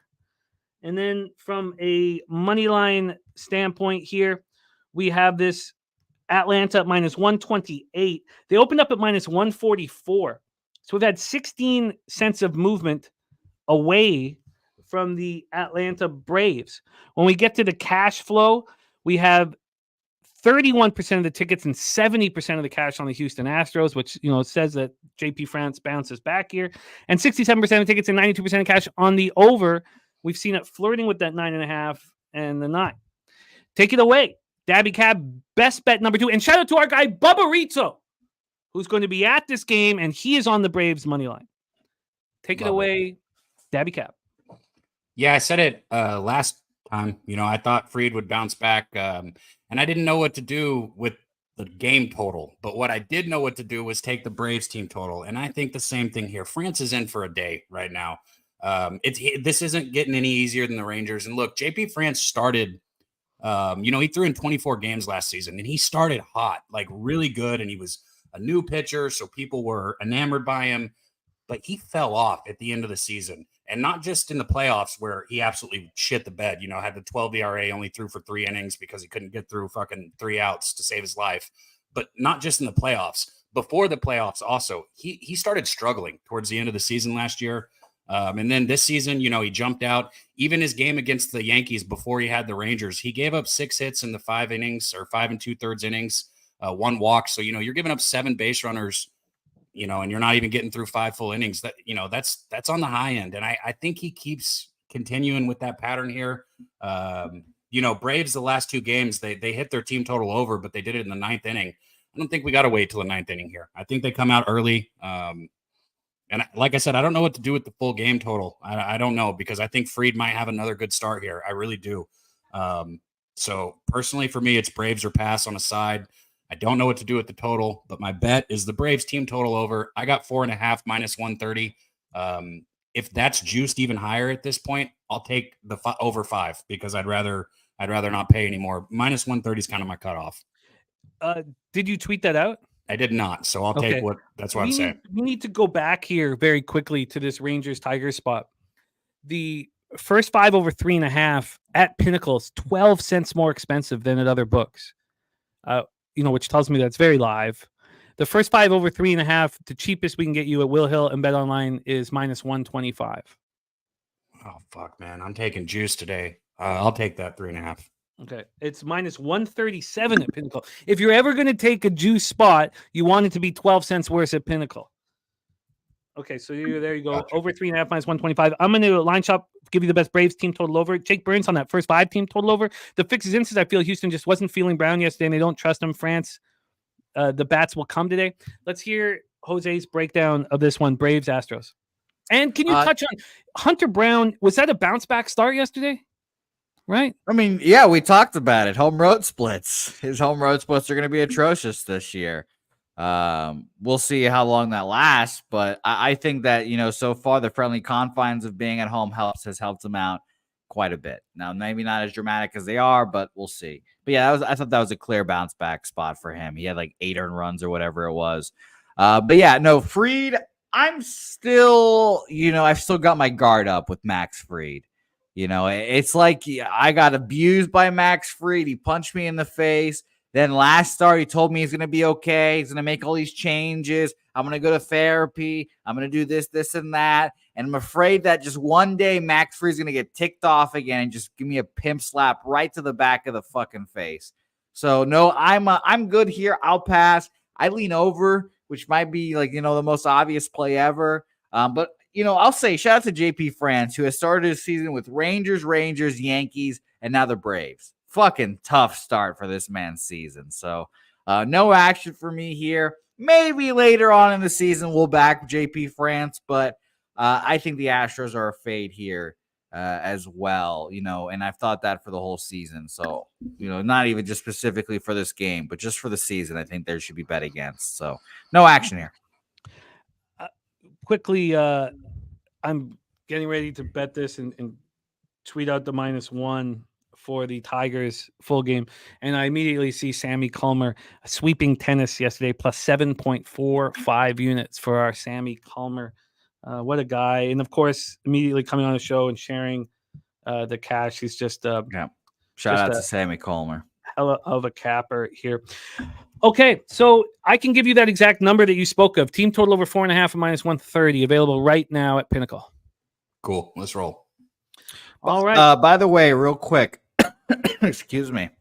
Troy asked why I don't bet run lines. I'm minus 42.94 units betting run line in 2 years, so I don't want to bet him anymore. That's why. Go ahead. That is all fair. I don't bet him either, but it's not because I wouldn't do that. I just don't bet him just because I just don't bet him. It's important to stay in your wheelhouse and track all your action.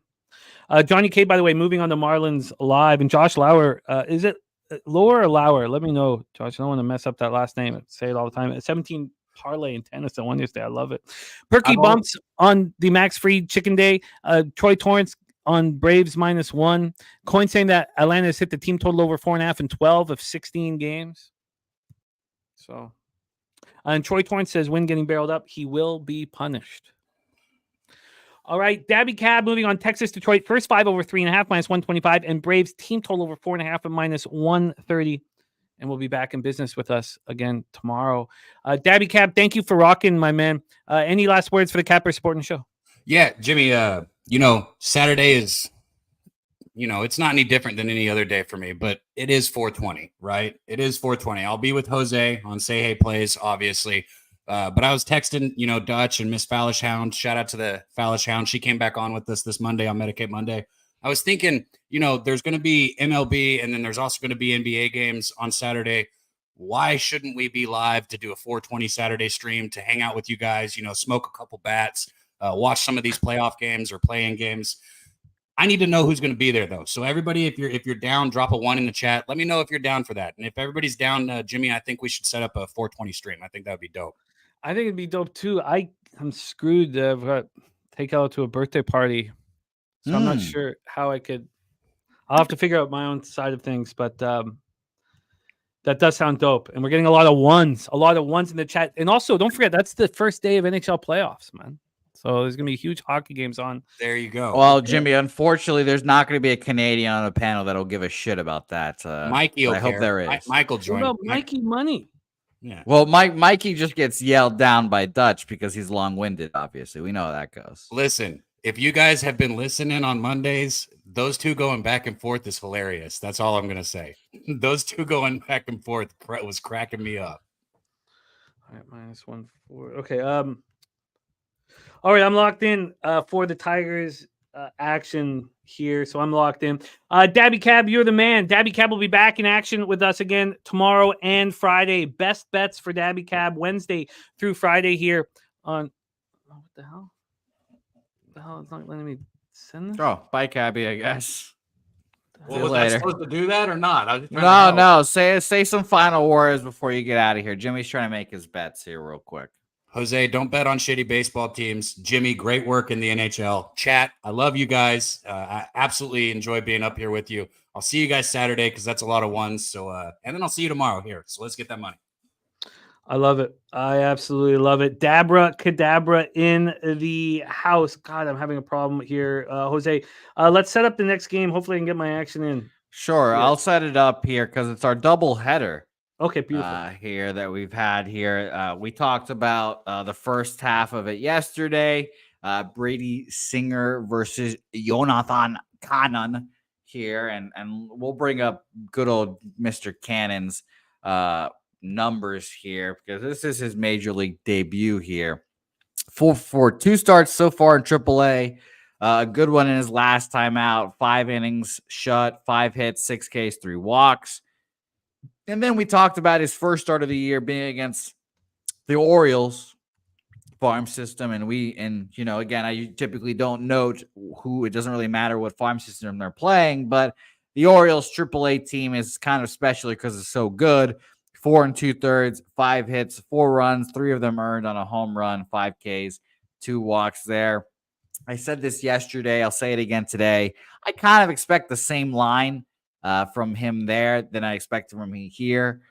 Something similar. The real question is that what we're going to get from Brady Singer, and he's looked phenomenal in his first 2 starts, just dominant. But again, I just kind of have my guard up on him, and I just don't trust him enough to back him here, especially at minus 180. It's super tough to back here. Let's talk about the markets here real quick, and then we can go to game 2 and talk to James here as well. Unsurprisingly, you guys will be shocked to hear 97% of the bets and 93% of the money on the Royals here, which makes the White Sox a little more appealing. 75% of the bets and 90% of the money on the over in this game here as well. So let's go look at the market in this game, and we're going to have a pretty lengthy one because we've had the line out for so long. Opened up at minus 175. Went up to minus 195 at one point and has kind of settled in at minus 188, which, is kind of not surprising there for such a big favorite in the Royals there, getting some buyback, especially because, it's not often we're getting a Royals team at minus 190 now. It's probably since that World Series team. Totals wise here, we opened up at 8.5, actually, a bet online. It was juiced to the over, so it didn't take much to push it up, which is very interesting. Now that I'm looking at the cash flow, opened up at 8.5, minus 120. Now went to minus 110 for a little bit there, and then just steamed up minus 120, 25, 28, minus 130, and then pushed all the way up to 9 now. So 9s across the board on this game. Weather-wise, let's pull up our friends at Swish here because we're seeing some strong winds on this game. We're getting 18-mile-an-hour winds blowing to third base there. So left field kind of blowing towards the foul pole, I would assume. So heavy winds blowing in this game and in our second game. Jimmy, any luck with your bet? Not quite, but I'm about to. I just start dripping sweat when something goes wrong. I'm not surprised by that. Yes, I know that. Dripping immediate sweat. Yes, the double dip. By the way, the pig milk play today, Kansas City game 1 and Kansas City game 2 is the pig milk play of the day. Doubling down. They parlayed? Are they parlayed together, or are they just singled up? They are parlayed together. Nice. And by the way, I forgot to do this like 4 times at this point, but shout out to Real Deal Prime, member for 16 months. I didn't bet on them today, so I didn't bet on the Mets either. I'm staying off that money line parlay, but I hope for that membership flag stays up there. Real Deal Prime. So shout out to you, my man. Jonathan Cannon is a very, very interesting pitcher. Yesterday, I wasn't sold on him, and it's funny. I feel like, you know what? I don't know what the hell Jonathan Cannon's going to do. I do think he could be a good pitcher in this league. I really do. I think he's very capable of being a good pitcher in this league. What did you say happened with the total in this one? The total is up to 9 now. Yeah, it was 8.5, and then now it's up to 9. And there is 75% of the bets and 90% of the money on the over. So kind of not surprising. Troy Torrance says my only reservation is Singer splits on the road. We're going to see how that materializes throughout the season because I think he's just a different pitcher this year. I mean, is this just a smash and grab with the Royals in game one? I mean, Singer's been spectacular this year. Are we saying that the line hasn't moved enough in their favor? Well, I mean, I think it has. I just don't, Jimmy, I don't want to bet run lines, and I don't want to put lay -1s or whatever with like a team like the Royals. I would rather play with a really exceptionally good team. Let's talk about game two. Yeah, there's this way. It's 95% of the cash and tickets on them and not moving. Let's go game two here. We have Michael Wacha coming off that 6-1 loss at the Mets. We faded him in that spot. Now, it wasn't him that we were fading. Eric Fetty, though, came back to earth. He had a pretty good start to the year. 5 runs, 4 of which were in. He allowed 3 jacks, 7-6 extra inning loss at the Guardians. Royals versus righties, 243, 737 OPS, as we talked about. White Sox just 204, 589. And both bullpens have been decent. Both bullpens have been decent. Troy Torrance looking at a Royals-Mets money line parlay here. Let's take a look at the line history. Now, if you had any interest in backing the White Sox in game 2, you probably want them to get smash and grabbed in game 1. The total for game 2 is at 9. Opened up at 8.5. So we have another total that's moving. Can you hit me with the wind once again? Heavy as fuck in short terms there. Blowing where? For this game specifically, 18-mile-an-hour winds, kind of dying down to 16 if that's really dying down. Out to left field there, but it's blowing closer to like the foul pole area. So I wouldn't say it's necessarily blowing out, but it's definitely blowing. Doug thinking the Sox are live in game 2. I wouldn't put it past Wacha to have a okay start here at Guaranteed Rate Field. I have no idea what Fetty's going to do. And we always see these fucking things split as well. So just keep that in mind. Yeah, this double dip with 2 shit teams does not appeal to me. Gifted Cartel made a 7-leg parlay this morning. Coyotes money line, Giants money line, Mets money line, Brewers money line, Tigers first 5 money line, Braves first 5 money line, Royals -1.5. Nuke Walker says, question about gold membership. How much is it? He is a regular member currently. Nuke wants in on these races. Jose? Yeah, $9.99 a month, Nuke. So get in here. I honestly thought you were a gold member, Nuke. You would have told me, and I would have said yeah. But yeah, $9.99 a month is a great time. Make sure to join. And again, stick around because we're doing 3 races today. 1 for gold members and 2 for everyone else. $1 $50 and $2 $25 races there at the end of the show. Stick around for the passphrase at the end of the baseball segment. Thank you. Nuki's going to join as well. Let's move on to the next spot on the board. 3:07 p.m. Eastern with the New York Yankees 12-6, 8-4 on the road to the Toronto Blue Jays 10-8, 6-2 at home at Rogers Center, Toronto. Show coming home against Gaussman. What an interesting pitching matchup. Show looked great through a couple starts, then hit a mild speed bump in a 5-2 loss at home versus the Marlins. 5 innings, 4 hits, 4 and runs, 1 homer, 7 Ks, 2.12 ERA, 1.06 whip on the years. Looked very good. Gaussman, on the other hand, has looked terrible. He's only made it through 9 1/3, 1.93 whip, 11.57 ERA. His last start, he went 3 2/3, 10 hits, 6 earned runs, 4 Ks, no walks, and 12-4 loss at home versus the Rockies. Yankees aren't hitting very well. 242, 735 OPS versus righties, but that's much better than what the Jays are doing. 222, 661. Yankees bullpen 2.50 ERA. Jays bullpen 5.18 ERA. But Romano back, very, very, very important. And what's his name? Swanson. Eric Swanson came back as well. So they're going to be much better than they look here. And Wine Time says, we cashed with the Jays last night, almost went back with them. So let's take a look at the line history here. Show coming home. And then the big question is, what the hell are we going to get from Gaussman, who's gotten off to a horrible start this year? Jays open up at -111. Now they're -114. We've had 3 cents of movement towards them. When we get to the total. The line differences, Pinnacle they are scared to put those lines opening. Early. They are terrified because they claim they don't kick out winners, but we know that they do limit them. The Yankees opened up at -112 for me. This total opened up at 8, moved to 8.5. go to the cash flow here in this one.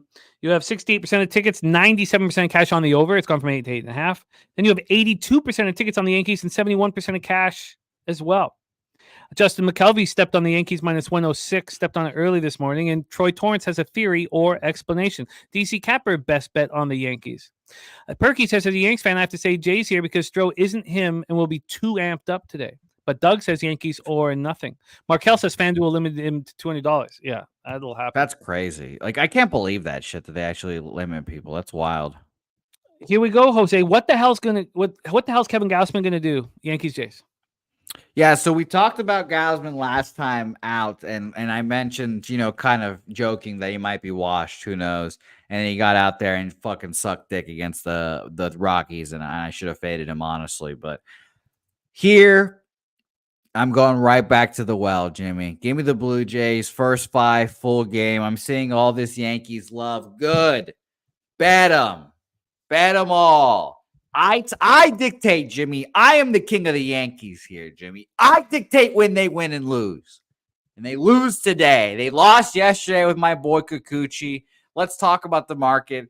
82% of the bets, 71% of the money on the Yankees. And the line has done the old flipperoo, minus 114 now for the Toronto Blue Jays. Opened up at minus 112 for the Yankees. I will continue betting on these spots.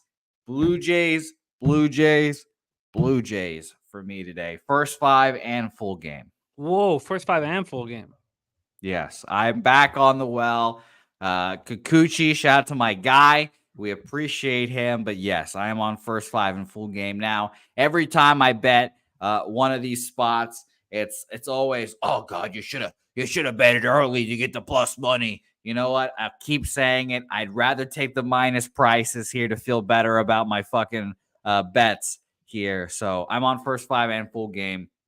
And KG 1028 might be right. I might be drunk because I did finish this beer. So who knows? Yeah, I'm right with you. But I'm surprised that you can bet first 5 and full game. I'm surprised that you can have that much confidence on Gausman bouncing back versus the Yankees. Why is it that you have that much confidence?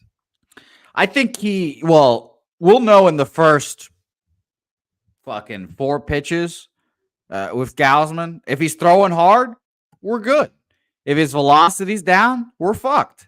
That's the whole Kevin Gausman thing here. So I believe in the guy here, and then here's my thing, Jimmy. If I believe in him enough to make the bet full game, I don't know why I would not be able to believe in him first 5 as well. I know Stroman's good, et cetera, but he just saw these guys pitch well against them here, and truthfully, I think that pendulum, reverse, whatever zigzag theory happens all the time when that shit happens. So give me that sweet Blue Jays money here today. Shout out to Nuke Worker for becoming a gold member, I assume. Shout out to you, my man.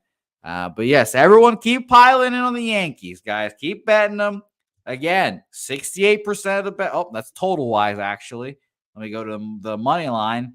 82% of the bets, 71% of the money on you with you guys. Keep betting it. And the line just keep going and making it cheaper and easier to bet the Yankees, lads. So you guys keep doing it. The line will keep moving towards the Blue Jays for whatever reason.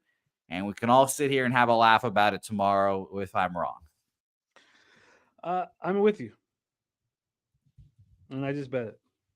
Okay, I got my Tigers action in. So I start with Do you like that Morgan Spooner is dropping these Undoing Project notes here? He said straight out of the Undoing Project is the most of the people want to take a safer bet. You taking the negative line when a positive line is available is what the books bank on us doing. I think there's truth to both of your statements. I think that you want the market to mature, to trust that the public loses overall and that the public is set up to lose in this one. And then I think that what he's saying here about you want to take the safer bet, is the reason why people are betting the Texas Rangers here at plus money. I think it just visually appeals with the risk reward and the implied probability. So you're gonna have me extremely pissed off that I didn't bet this Yankee or Mets Tigers parlay, because I want to bet it, and you make it more appealing every time you say these things to bet the Tigers. I will we'll admit see. that. And then also another thing that has to happen, and I'm sure people are thinking about it right now.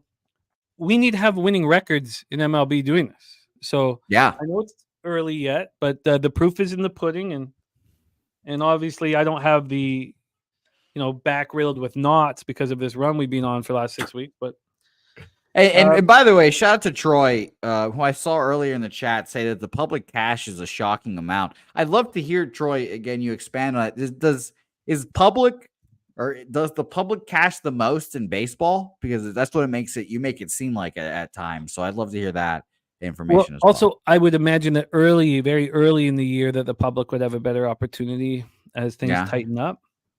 All right, let's roll on. So I'm in. I got afternoon action. I didn't need to force it. I got the Tigers a -1 at plus 106 at Pinnacle. I went back because I was finding if I got a better line for the Jays here, and it was down to plus 104 at least, when I went back. So this is moving in the right direction. So I like it. I'm locked in. Let's move on. Next up for us, 3:10 p.m. Eastern with the Washington Nationals 7-10, 5-6 on the road at the LA Dodgers 12-8, 8-5 at home. We're at Dodger Stadium in Los Angeles, California. Let's get things started by going to the weather. I know we already. Oh no, we haven't. So let's get this up here in Los Angeles, California. God. Shout out to all our LA cappers. We have so many great cappers in LA. I hope to God that they legalize sports gambling so we don't have to feel the way we feel. It's so unfair that Texas and California has not legalized sports gambling. 71 Fahrenheit in Los Angeles, 6 miles per hour out to right center, and it gets a little stronger as the game goes on. It goes from 6 to 8.3 miles per hour. Let's get into the line history here for this one. We'll start with the total for this Dodgers Nats game. We're getting to see a young pitcher, Landon Knack, on the mound. I'm looking forward to see what this guy is all about. This total opened up at 9.5 minus 116 to the under. It's now 9.5 minus 112 to the under. We got a very, very slight move to the over. When we get into the money line here for this one, we have the Dodgers at minus 221. They opened up at now down to minus 215. They opened up at minus 259. Now down to minus 215. Just a huge, huge, huge move to the Washington Nationals. My goodness, I did not expect to see that big of a move. And then when we get to the cash flow here for this one, we have 88% of the tickets, 88% of cash on the over. You have 9% of the tickets and 81% of the cash on the Washington Nationals. And Jake Irvin, who looked excellent in his last start, but he was at the A's in the pitcher's ballpark he knows very well, against a weak opponent. 4.24 ERA, 1.06 whip. Unfortunately, I have this wrong here. Let me get this stat up. I know that I wrote that in wrong. But then let's go into Landon Knack. That is the big question mark here. Second round pick in the 2020 draft out of East Tennessee State.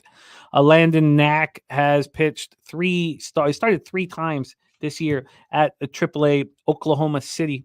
And he's allowed 7 earned runs.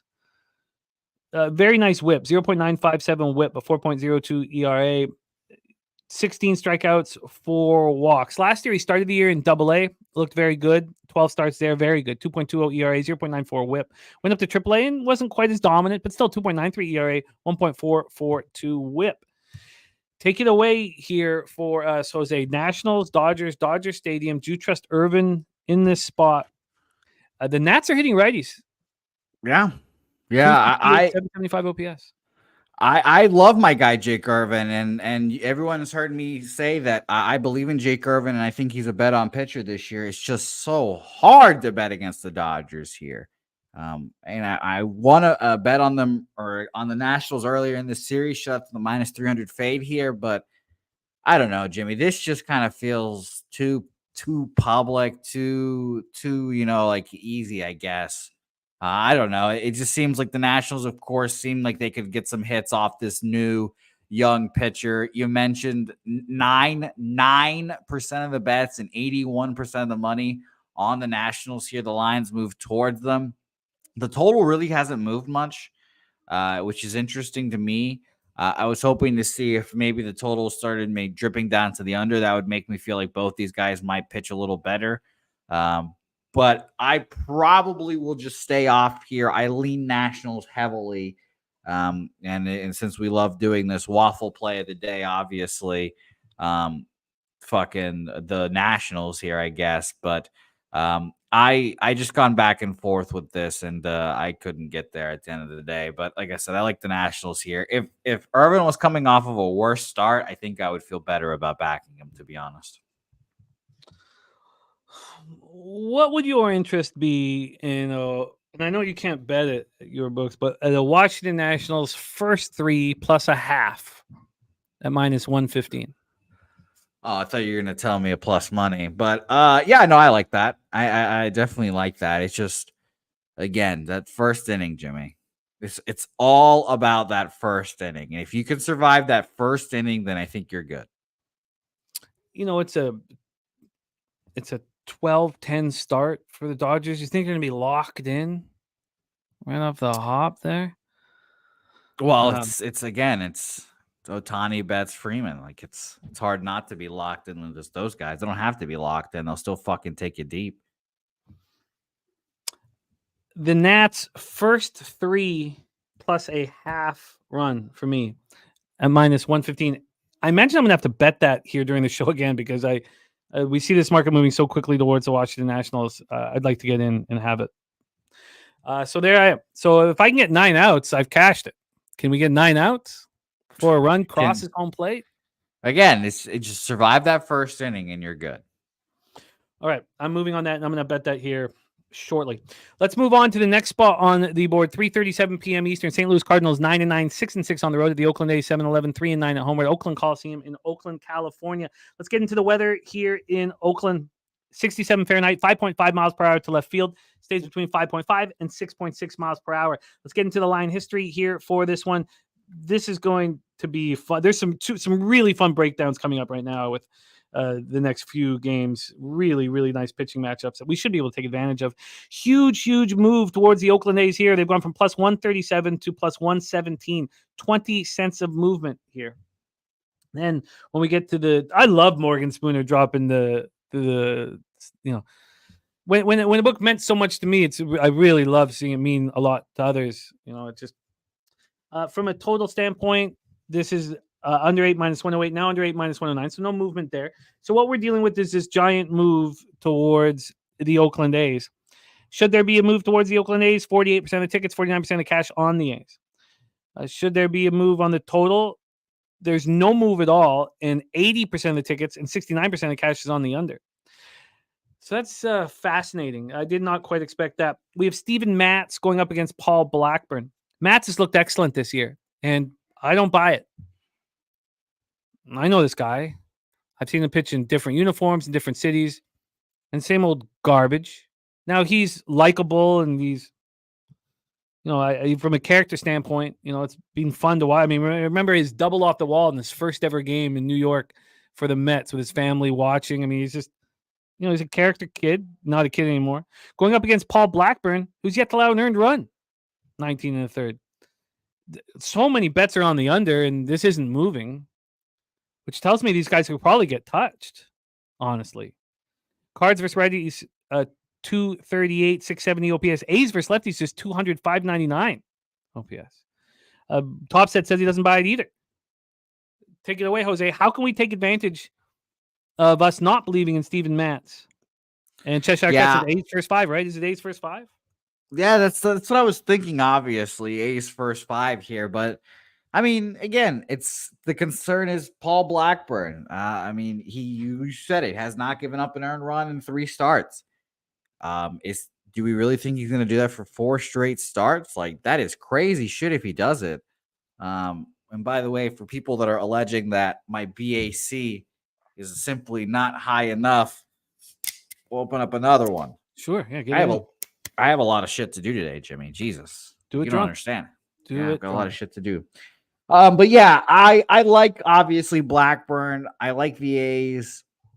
It's just gross stuff trying to back the A's. And Ross Pitts, are they A's hitting lefties? Not at all. No, not at all. They are 25th in weighted runs created plus, 75 weighted runs created plus, 200 average, 599 OPS. Very bad. The issue or the thing is that not all lefties are Steven Matz. And Steven Matz, I think, is vulnerable here, which definitely did make me feel like I could look at an A's team total here, truthfully. And I know typically you'd want to back your guy, fucking Paul Blackburn here, but 80% of the bets, 69% of the money on the under, and it really has not moved much, 5 cents towards the under. Listen to this. Listen to this. The Oakland A's at Bet365 are plus 110 to win this baseball game. You know what they are first 5? Plus 115. Yeah, you expect the opposite. It makes no sense.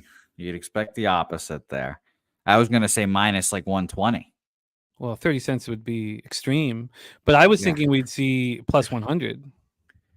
Yeah, I thought it'd be lower. So I definitely lean towards the A's in a team total fashion. I lean towards an over. I mean, I guess that Top Set might have this, right? Maybe these guys get touched here.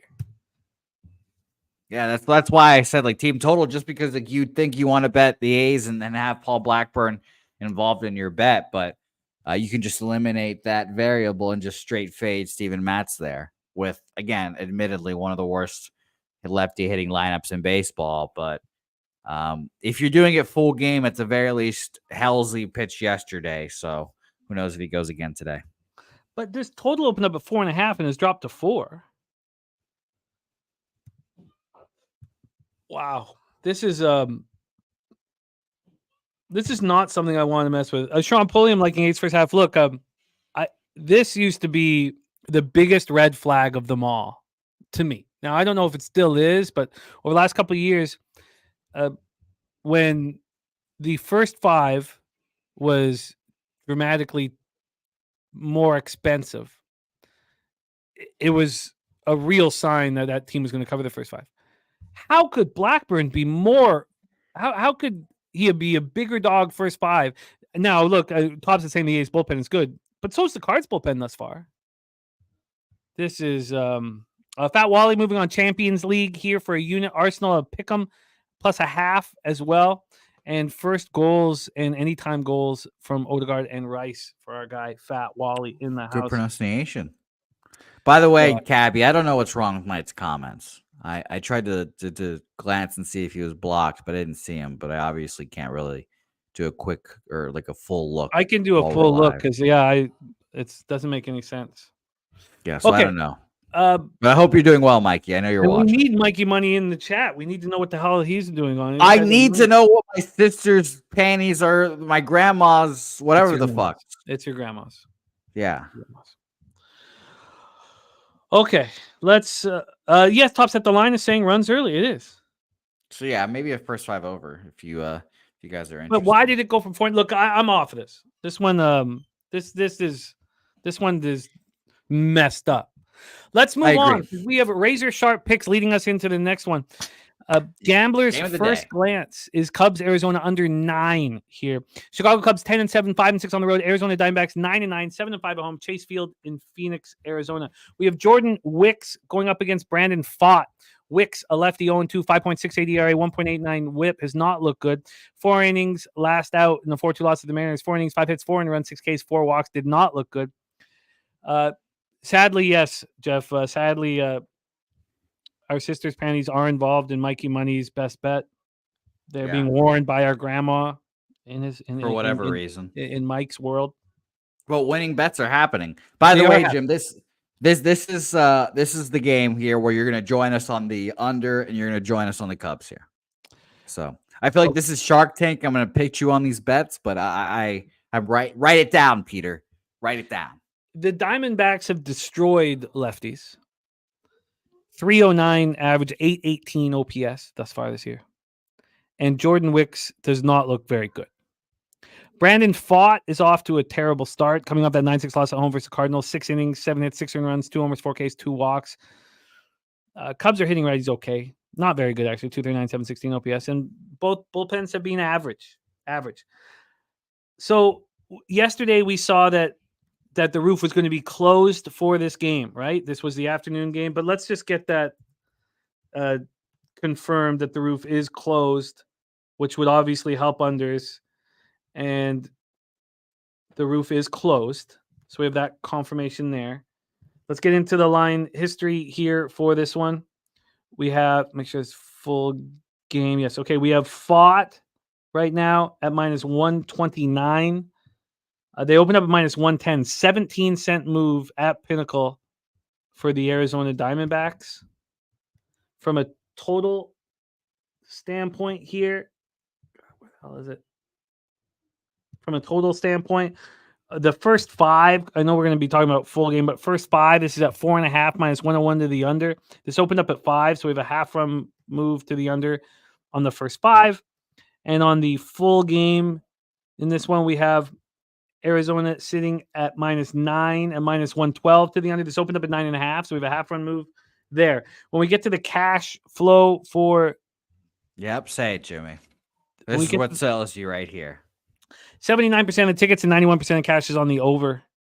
88% of the tickets and 99% of the cash is on the Arizona Diamondbacks. And I want you to start with Bet Online's move, because I imagine it's not 17 cents towards the Arizona Diamondbacks, which would explain, the numbers coming in. Take it away for us here, Jose. Wicks fought Cubs D-backs. Yeah, so let's start here. Razor and I are in lockstep on the under. A shitload of money on the over, and it's moving down.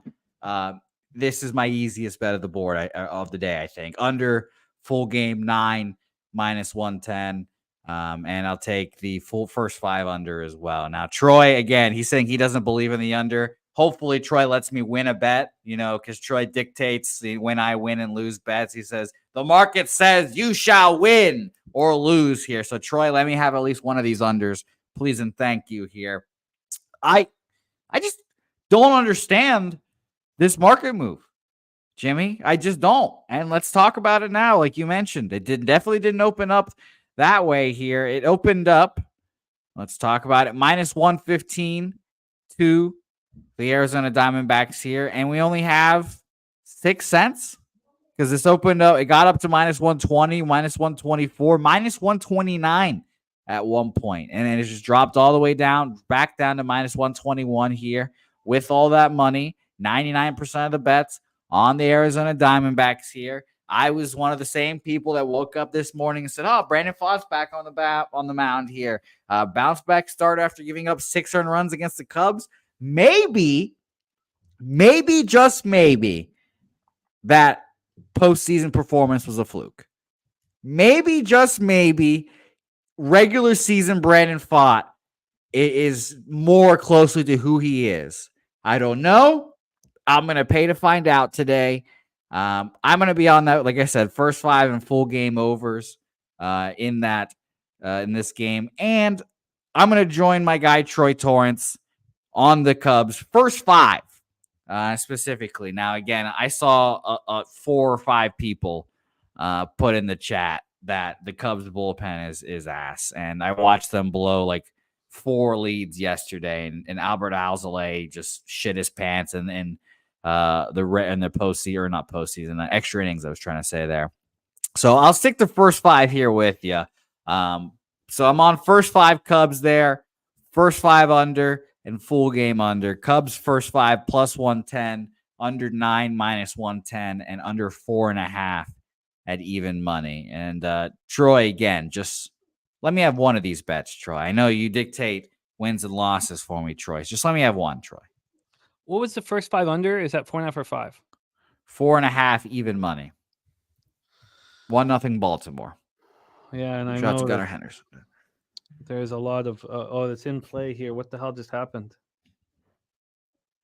I imagine that the Rangers are about to score. Sack BJ. fly. Okay, BJ, let me know. Are his outs juiced to the over or to the under? Because I'm betting the under here, thinking that he has a pretty decent start here as well. The market's saying he does. I think he goes pretty deep here today. I don't know. I'm going to go deep. I think he goes deep because of that Arizona bullpen is going to be hurting there. So I think he goes 7 strong innings for Brandon Pfaadt. I'm interested in the first 5 under. Makes me nervous not taking the full game under, but I think these bullpens who've been decent this year are taxed, and that's your concern, is that they're taxed bullpens? Well, I mean, again, we trust people that watch these teams like fine-tooth combs, and Troy Torrance is one of those guys. He mentioned immediately that this Cubs bullpen was horrible. Shout out to my dude. He also was a part of the Cubs fans that watch this team frequently and said this Cubs bullpen is atrocious. And they used a shitload of guys yesterday. Albert Alzolay for 25, Yancey Almonte for 25, Luke Little for 25, Danielle Palencia for 29, Mark Leiter for 19. So I think they're going to try to ride the Jordan Wicks train as long as they can here. And I think the same thing for Brandon Pfaadt, because Pfaadt, where are the Diamondbacks here? The Diamondbacks used Miguel Castro. Kevin Ginkel only threw 6 pitches, but he threw 26 on Monday. So keep a note on that. Kyle Nelson threw yesterday. He sucks, but he threw. Scott McGovern and Joe Mantafly and Ryan Thompson both didn't throw yesterday. And I like both of those guys as well. So yeah, I think we get some good pitching performances here today, and I'm excited. And that, I mean, that line movement and that market is shocking. I mean, almost like 80-90% of the bets and tickets on the over, and we're dropping down here. I just think this is an easy over or under spot, excuse me. Yeah, no, I'm right with you. I'm right with you. By the way, we don't know why Mikey Money's comment. We've had this happen. I've had other guys talk about this as well. Not YouTube just giving you the shadow ban, Mikey. Yeah, but Mikey is in. Lars Nootbaar is the ribeye play of the day at plus 225. Lars Nootbaar. I don't ribeye think Mikey play of the day has right lost now, one. 3-1 plus 4.75 units. Fucking 3-1 great. plus 4.75 units. Okay, look, I like your action. I'm going to be on the under in some form. I'm not sure whether it'll be first 5 or full game or what. But let's roll on. Next up, 4:10 p.m. Eastern, Cincinnati Reds 9-8, 5-3 on the road at Seattle Mariners 8-10, 6-6 at home. We're at T-Mobile Park in Seattle, Washington. I think we can expect that the roof will be closed in Seattle. Let's just double check that. Yes, 51 Fahrenheit at first pitch. The roof will be closed. So Andrew Abbott coming up against Bryce Miller. Andrew Abbott he looked good last year. Looks strong this year. The Mariners aren't hitting lefties, 222, 620 OPS.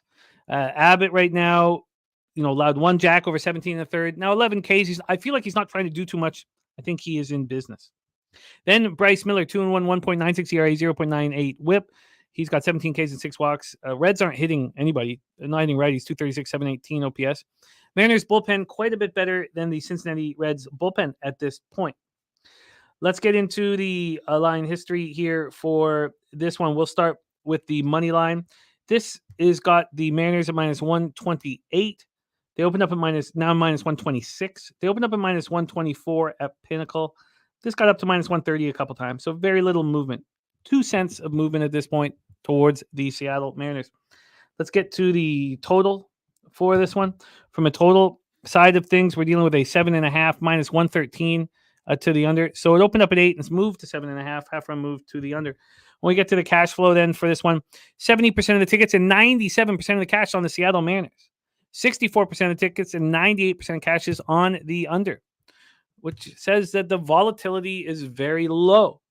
How are the Reds with Andrew Abbott on the hill not appealing here, Jose? Yeah, I liked them.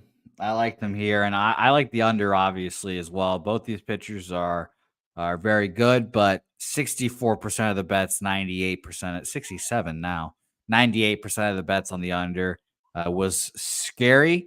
But again, on the other side there, 97% of the bets on the Seattle Mariners. Do people not know who Andrew Abbott is? Is that what's happening? Because Andrew Abbott is a very, very good. He could easily be the best pitcher on this Red staff. Better than Lodolo, better than fucking Hunter Green, who had a great start yesterday. Shout out to him. Yeah, I like the Reds here, and I don't think I'm going to move on them. I'm trying to keep the card kind of short today, I guess. But I had this line opening up minus 120. It opened up it went up to minus 130, basically 10 minutes after, 11 minutes after, which is always interesting, but whatever. And then just goes down another 20 minutes after the minus 122. So they moved the line around and went up to minus 130 again, and now it's kind of settled at minus 127. So I definitely lean towards the Reds here. I don't trust them enough. I'm not sure exactly what my reservation is, to be honest. Maybe you'll talk me into it, Jimmy. I'm on them. But I'm only taking first 5. I just think there's too big of a bullpen advantage for the Mariners, and give me the plus money on the Reds first 5. I'll be on the first 5 under, and the Reds first 5. First 5 under 4, and Reds first 5. Philly Eagle Flyers Mariners lead after after 2 innings tied at plus 152, and Scooball did get out of that. Loaded bases, no out. Jose, what have we traditionally seen happen when a pitcher gets out of a jam like that? Yeah, he locks in. What are the Tigers live? There must be something going on because it's just minus 115 each way. Did they get it? Oh, yeah, because sorry here. By the way, wow. I've Isn't got that crazy. 4... Rangers are up 1-0 and it's minus 115 each way. I might be in the Tigers right now, lads. I was interested in them at minus whatever 150 or 60, but yeah, I'd be interested. I might go bet that right now. But Jimmy, I'll join you. First 5 plus 110 Reds. I will admit, Jimmy, we've talked about not making dogs into favorites, et cetera, et cetera. In baseball, it's kind of hard, but first 5 plus a half minus 125 for the Reds is semi-appealing to me because of the low volatility. Yeah. And we're betting the first 5 under. It's the very same thing as yesterday's Rockies bet. Now, again, I got that plus a half there at plus 130. So that's a big difference than betting it at minus 125. So, because if you lose that bet and you split, you're still losing money. Yeah. Yeah. No, it's all right. We have. But yeah, I'm on there with you. First 5 money line. Tigers have the first runner on. God, and I'm rushing to go to my live betting screen now. I just bet the first 5 Reds plus 110 there. This is fun.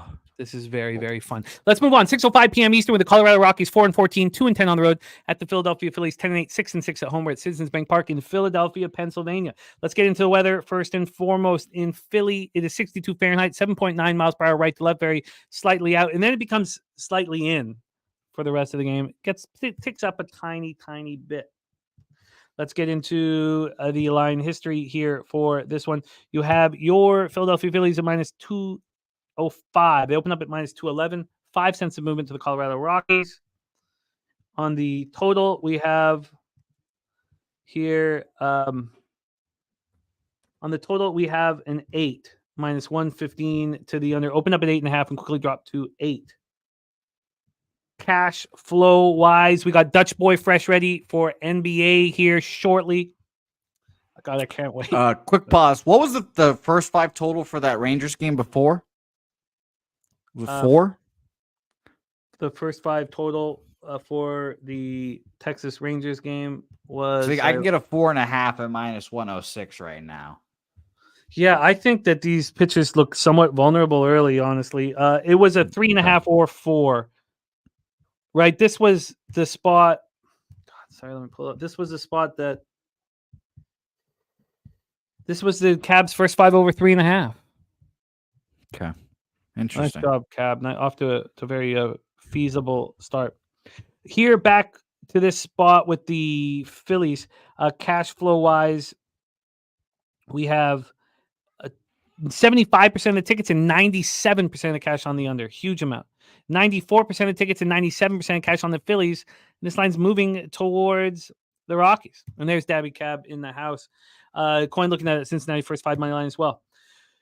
So we have a favorable betting situation for the Colorado Rockies. Now, we just cashed that first 5 under yesterday. We have Feltner on the hill for the Rockies, who's looked decent to start out the year. looked good against the Jays, the light hitting Jays. 5 innings, 8 hits, 2 earned runs, 1 homer, 4 Ks, 2 walks, last out, 3.3 ERA, 1.31 WHIP. Christopher Sanchez, I think is kind of a journeyman. He looked quite good. Coming off 5-2 loss at home versus the Pirates, but he allowed just 1 earned run, 2 runs, but 1 earned, 6 innings, 6 Ks, 3 walks. Rockies versus lefties, 226, 642 OPS. They're not hitting him. Phillies aren't hitting anybody, especially righties, 207, 616. And then both bullpens are trash. So here we go. Listen, Lee Davis says the Rockies have scored first just once in 18 games. That is absolutely nuts, Lee. Take it away for us here. Jose Bouquett, Rockies, Phillies. Yeah, I like the Rockies here with everyone. I'm not moving on the Tigers, by the way. I have enough plays. I have one more at least coming up, so I'll just wait. And double played end inning too. I could have got it at plus money there, so I was looking at it. But I'm off this game. I do think Feldner does have a decent day here, and the Rockies against lefties. Let's talk about it right now. Colorado, 62 weighted runs created plus. Excuse me, really bad. So, maybe another first 5 under here. Top set, it says he's on a first 5 full game under here. I think he's talking about this game specifically as well. I like that. And Troy's saying he's considering a Rockies first half minus 1.5 at plus 430. So very interesting as well. I'm looking at the Rockies for sure. It's a low full game price. Expecting low volatility, and you're getting almost plus 200. Well, that's full game. I don't know what it is first 5, but you're getting a big plus money spot on those. It's just like kind of the good mix of an underdog here. So plus 175 is nice, and you're still getting plus 125 on the plus a half here as well. So I think I might move on Colorado plus a half there, and I'm trying to keep the fucking volume down here, and it's very frustrating to add bets and do the opposite of that. But it's just an interesting spot here to me. I think that they can compete, and I think this will be a lower scoring game. So if it's a lower scoring game, then I think we can stay close and then potentially go 0-0 or maybe pull out a victory. I should have gotten in on this under when it was 4.5. I mean, I had the same issue with the Mets Pirates yesterday. I took the under 4 and it still cashed fine, but I think I just missed this. Again, I've been, one of the biggest factors for me to betting unders or betting a total here is seeing that move that half run. And I have not been fucked on it yet. I keep saying that. I've said it a couple times. I have not been fucked yet on betting it. I got hooked for a push once. But I feel great, like with that razor sharp spot again on the under. It was at 9.5, and it moved to 9, and I just feel great when I see that half move to the under there or move wherever I want it to move. So there's that one thing. It's not really blowing in, Rem. I mean, it's very slightly blowing in, maybe after 3 innings or so. Okay, what are you going to decide to do in this one? Are you going to still keep hemming? I'm on Colorado first 5 plus a half. All right, Jose moving. A lot of hemming and hawing over here. First half. You know what's so funny is when I hear somebody use champing, my respect level skyrockets. I believe that I'm talking to an intellect, somebody that deserves all the respect in the world. I guess I got to use respect again. Yeah. Okay. And when someone says chomping, I think this ignorant clown buffoon. All right, let's move on. 6:15. I need to slide that into my regular conversation and see what people say, and then I'll know how to judge them. I think it becomes more important as you get older. And when I was in my 20s, I didn't give a fuck about champing and chomping. Let's go. 6:50 p.m. Eastern. This is the game I really want to talk about. Los Angeles Angels 8-9, 6-5 on the road. Tampa Bay Rays 10-8, 6-6 at home. We're at the Trop, baby. Shithole. Reed Detmers against Zach Littell. Reed Detmers has been nothing short of spectacular. He's been so good. 24 years old. Reed Detmers ready to be the ace. Maybe I'm going going a little fast with Reed Detmers, but he looked very good. 3-0, 1.4. I agree with you. 0.81 whip, 26 strikeouts and 17 in the third, yet to allow a jack. Now, he had back-to-back starts against the Boston Red Sox, and you yourself, Jose, have said they can't hit lefties. No, they cannot. Now the Rays are no longer hitting lefties. 240, 667 OPS. Like, we can shut down that vividness bias of them being able to hit lefties. Back-to-back starts against the Red Sox. Should we tame our belief in him? Zach Littell, I think, is a really solid quality pitcher. He gets himself in trouble. He gets out of said trouble. Let's see what Lee Davis, very close to playing the Rays. Brent Cook, Angels flip play. Angels versus righties, just 237, 684 OPS. Rays bullpen, the worst in baseball. The worst in baseball. Angels bullpen, 4.83 ERA. Let's take a look at the line history here for this one. We got the total up. The first 5 totals under 4.5 minus 115. So this first 5 total has not moved. Has not moved, which is strange. From a okay, good, got out of that inning. From a full game look here, we have an 8.5 at minus 106. Opened up at 8, moved 8.5, a half run move towards the over. Which again, 5 years ago, I would have come to you already on this under and told you that, oh, well, I guess we'll be fine. Won't we be fine? Then for our cash here, in this one, we have 64% of tickets and 93% of cash on the over. Wow. 78% of tickets and 73% of cash on the Tampa Bay Rays. Wow. Why? Jose, can you provide some insight as to why I would have come here with, in my estimation, a losing bet? Yeah, I saw this matchup. I looked at the ERAs and I said, oh my God, we get like a 1 and a 0 ERA. Let's bet the under. Yeah, I was shocked to see all that money and I was surprised to see the movement over. But that's not stopping me from betting my fucking guy, Reed Detmers here. And Jimmy, could you go over the cash flow for a guy Kadesh one more time? And hopefully that will hammer in my Angels bet here. Absolutely, KD. 78% of the tickets and 73% of cash on the Tampa Bay Rays. 64% of tickets and 93% of cash on the over. They're saying that this game is filled with volatility. Yep, and I had this opening up at minus 125 at Bet Online, now minus 118. All the money on the Rays. Give me the Angels here. I believe in Reed Detmers. I think Reed Detmers has found it. Again, maybe back-to-back starts against the shitty Red Sox who can't hit lefties. Maybe that'll imprint a moment of or memory of you being really good in my head. But yeah, I like the Angels here. Littell is okay. I don't want to say he's good because I don't think we know yet. Truthfully, I don't think we have a big enough sample size of him being, really good. And, one season wonder, sure, but we've seen now the Rays, their bullpen has not looked good this year.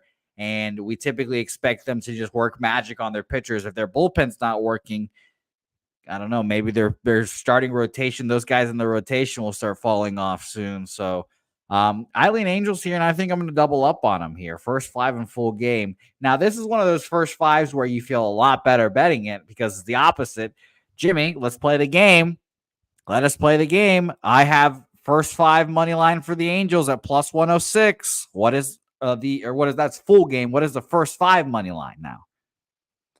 Well, to have any confidence in it, it should be minus 101. Minus 105 on the Los Angeles Angels here. Okay. So I'm on both. Over on Tigers. Good.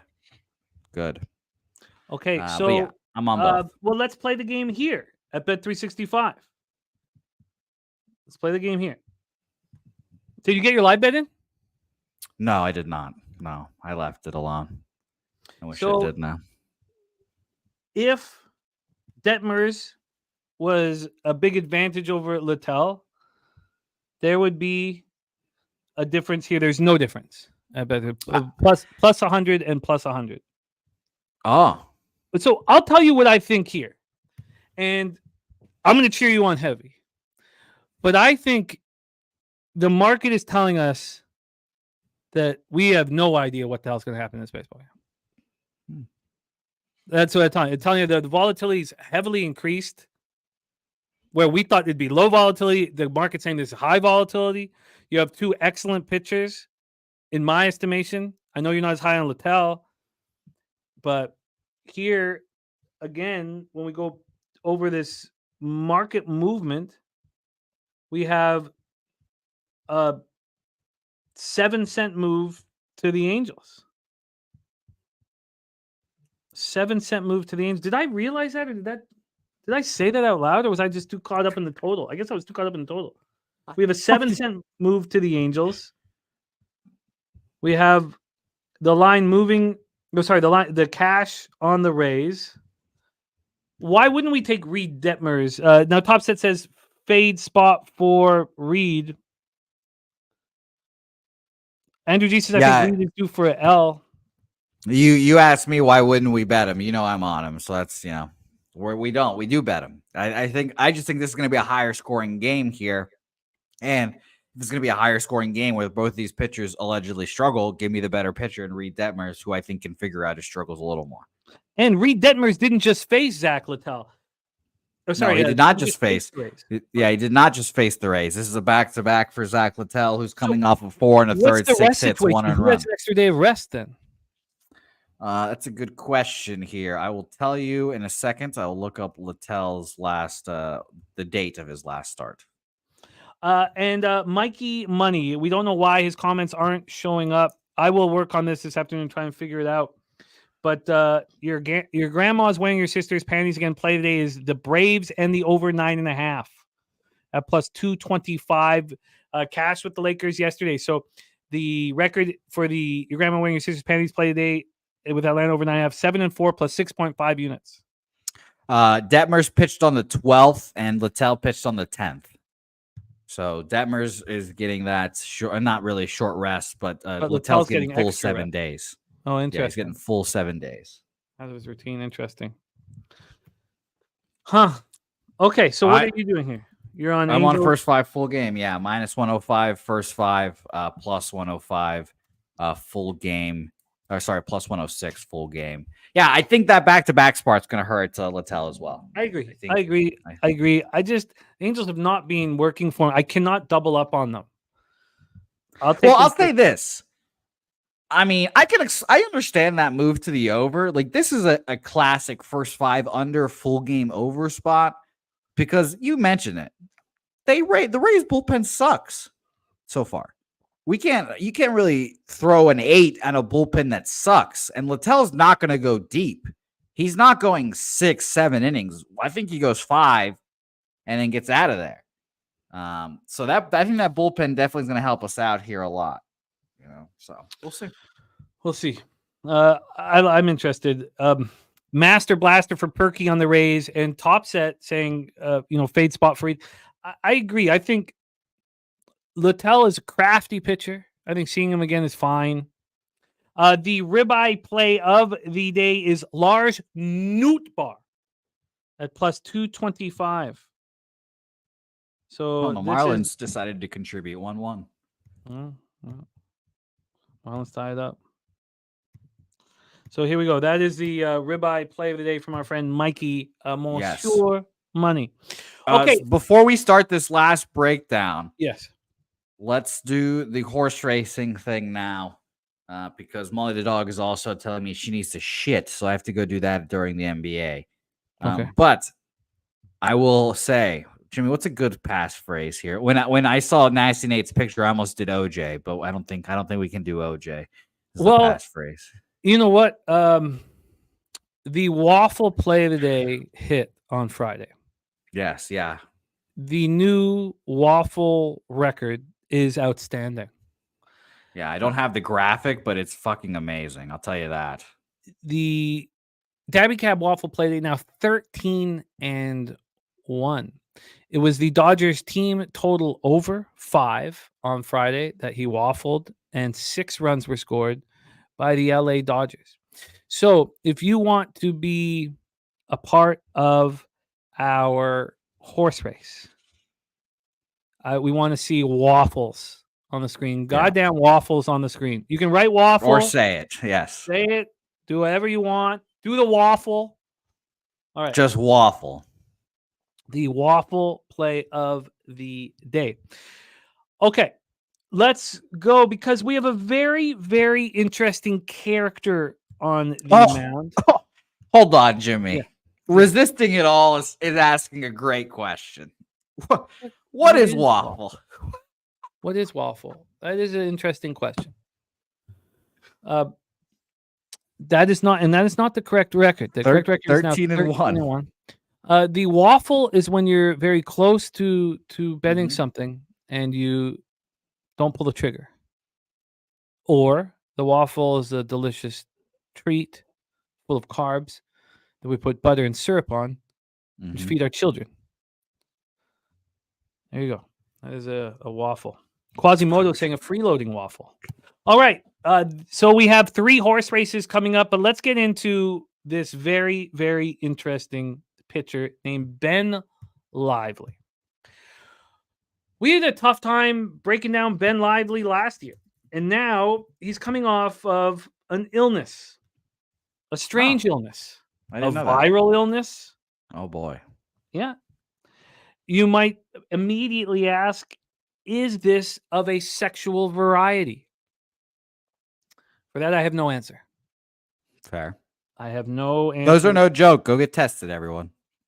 I have no answer for you. I do know, and I can't get into details, but someone very close in my life went to Thailand. Oh, no. I was in a relationship, married. Sure. Went to With Thailand. a woman? Oh, yeah. Went to Thailand and caught himself in some hot, sweaty situations.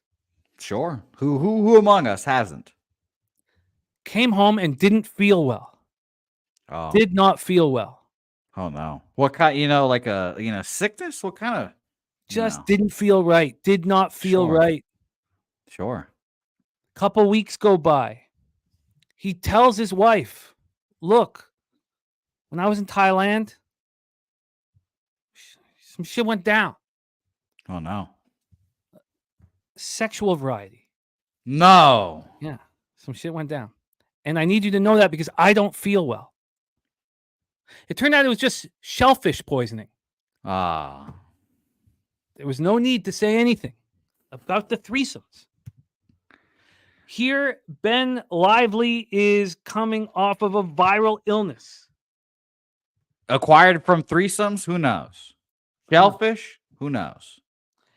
Of course, Ben Lively was not in Major League Baseball for a few years. He's back now. Last year, at the tender age of 31 years of age, Good God. he went 4-7 with a 5.38 ERA, a 1.37 WHIP. In 2 minor league rehab starts, 8 1/3, 3 earned runs, 1 jack, hasn't walked a batter, struck out 4. Late start to the year because of this viral illness. Londo says he needs a... Oh, sorry. I read that wrong. I was going to be your best friend. Your best friend? I was going to be your best friend, Londo. I was setting myself up to be your best friend. Fuck. It's You're lost, Londo. It's the Coyotes, Londo. It's the Coyotes. Yeah, I need to bet their team total again. Thank you for putting money in my pocket yesterday. Tanner Houck, 2-1, 2.04 ERA, 1.19 WHIP. Coming off 7-0 loss at home versus the Angels. He didn't look very good. 12 hits he allowed, 7 runs, 4 of which were earned. But he had back-to-back starts versus the Angels, so we can excuse it. Guardians versus righties, 247, 726 OPS. Red Sox versus righties, just 229, 686 OPS. Guardians bullpen's been very good. Red Sox bullpen has been average. Take it away for us here. Let me set up the line history. We got NBA about to pop off here. Dutch boy fresh in the house. Coming off a 2-1 day, which he was unlucky. He should have swept the board yesterday. It was a unlucky spot. There's been a huge move to the Guardians. They've gone from plus 130 to plus 113. A monstrous move towards them. From a total scenario here, we're sitting with an 8.5 minus 104 to the under. It's opened up at 9.5. We've gone down a full run. And when we get to the cash flow here, for our last game on the board, we have 70% of tickets and 91% of cash on the Boston Red Sox. Jesus. Dan Kelly in the house says the Red Sox lineup is shit. Perfect timing, Dan. NBA is next. 81% of tickets, 90% cash on the over. Take it away for us here. Jose, is Hauk vulnerable? Yeah. I'm on the under here again. And under 8.5, minus 105. I fucking hate how many bets I have on the card today, but god damn it, do I like them. I'm on the under 8.5 here. That market, you said it all right there. I mean, this Red Sox offense is horrible. Just horrible. Rafael Devers heard something pop in his knee, so he's not going to be there. O'Neill's not going to be in until Thursday. He's the only good right-handed bat we have. So that's ugly. That's ugly stuff here. So I like the under here. I mean, and again, how are we not betting the Angels here? Or not the Angels, the Guardians. I have Angels PTSD. How are we not betting the Guardians here, Jimmy? Again, you mentioned that big move, 70%, 91. I'm on the Guardians full game with you. I'm on the under 8.5. Let's ride. I'm just going to take the Guardians full game. We'll cheer on your 8.5. I don't know what Ben Lively's going to do. I don't really know what Tanner Houck is going to do. Doug also. I have a feeling we're going to see a defensive shit show from the Red Sox. And by the way, Zion Williamson out of his game, hamstring, for that next play-in game. Basically, he's a pussy. He's a gigantic pussy is what we're saying. Yeah. Johnny K, best bet, Islanders minus 1.5. So I'm up against Johnny K in that one. I got the Pens -1. At least we're both going for big scores. All right, let's review all MLB here on the show. I came close to moving on the Marlins. I did not. It is now tied 1-1, but we're in the top of the 7th, and the Giants have runners on the corners with no out. Jesus, these games change fast, man. Then nothing for Twins Orioles right now. The Orioles are up 1-0 in the bottom of the 3rd. I came close to backing Lopez. Pirates Mets. Severino and Falter both pitching very nicely. We have a 0-0 score in the top of the 3rd. Padres Brewers, Michael King versus ye old question marks. 0-0, bottom of the 3rd. Our card starts with Tigers -1 at +106 for me. And Daby Cab is on Texas, Detroit. First 5 over 3.5 -125. Cabby is also on the Braves, team total over 4.5. Billy Friedrich is on Kansas City first game 1 money line and Kansas City game 2 money line. That's at +145. That's the big milk play of the day. We stayed off the game 2. I'm on the Blue Jays -114. Or so are you? Yes, I'm on Blue Jays first 5 full game there. Yeah. So Jose's on Blue Jays first 5 and full game. Full game, I got -114. First 5 -125. I like it. There, the market's saying Gausman's going to pitch well. I'm going to be on the Nats first 3 +0.5 -115. I haven't bet it yet. Cardinals A's, we stayed off. Jose is all over this Cubs game. Razor Sharp picks Gamblers first glance is Cubs Arizona under 9. It's funny. Me and Razor have been locked in step. His last Razor or his first glance, I was right there with him. Had a bet before, and the same thing here. So shout out to you, Razor. Cubs first 5 for Jose. Cubs first 5 under 4.5. Cubs full game under 9. I think I'm just going to be on the first 5 under at this point, but I got a little bit more work to do. I'm going to be on the Reds first 5 in the first 5 under in Cincinnati, Seattle. What's your spot there? Cincinnati Reds first 5 money line +110. Okay, so Jose is just on the Reds first 5. God, I'm already nervous. I'm anxious. I don't want to sit anymore. I'm ready to pace around my fucking apartment and cuss at myself. God. You know, it's not the most comforting feeling, but it's also electric. It gives so much meaning to our life. Rockies first half +0.5 for Jose. Jose's on the Angels first 5 in full game. I'm going to be on the Angels first 5. Jose's on the under 8.5 for Guardians, Red Sox, and the Guardians. And I'm going to be on the Guardians. And that, my friends, is today's MLB. Moving on to NBA now. Jose, get that cash. Do your thing. Get paid in full. It's very important to our show. It's very important to our channel. It's very important to our lives. There's a lot on the line. Any last words for the Capper Sport in the show? It's gigantic. I can't wait till tomorrow, Jimmy. I've got tomorrow circled down. I'm going to circle it right now and tell you right now, we are fading Jack Leiter's bitch fucking ass every fucking game, Jimmy. every fucking game. That guy sucks. Inside sources, that guy sucks. So we're going to be fading his ass tomorrow. I can't wait. Till then, say hey, and we'll see you guys tomorrow.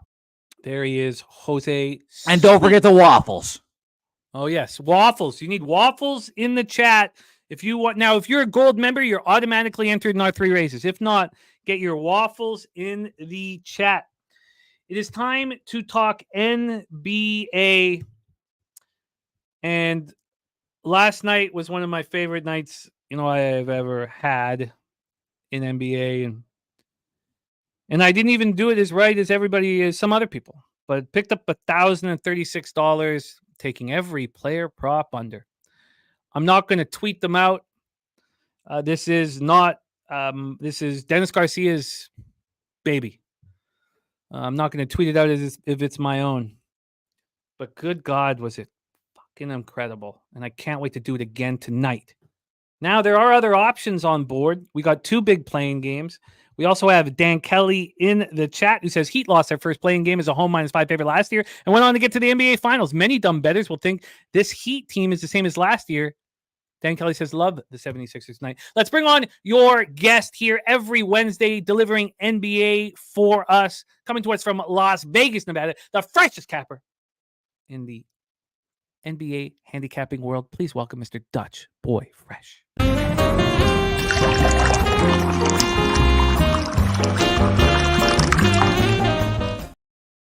Daby Cab was good, man. How are you?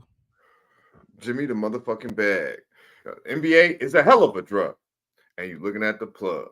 Yeah, man. It's Dutch Boy, not Daby Cab, motherfucker. Oh, Versus, shit. Sorry. It's Las Vegas, California. It's fucking that. Hey, I'll take that. It's always like 3 hours into the show, and I'm just losing my mind. God damn it. It is not Daby Cab. I can't let that one slide. No, fuck that.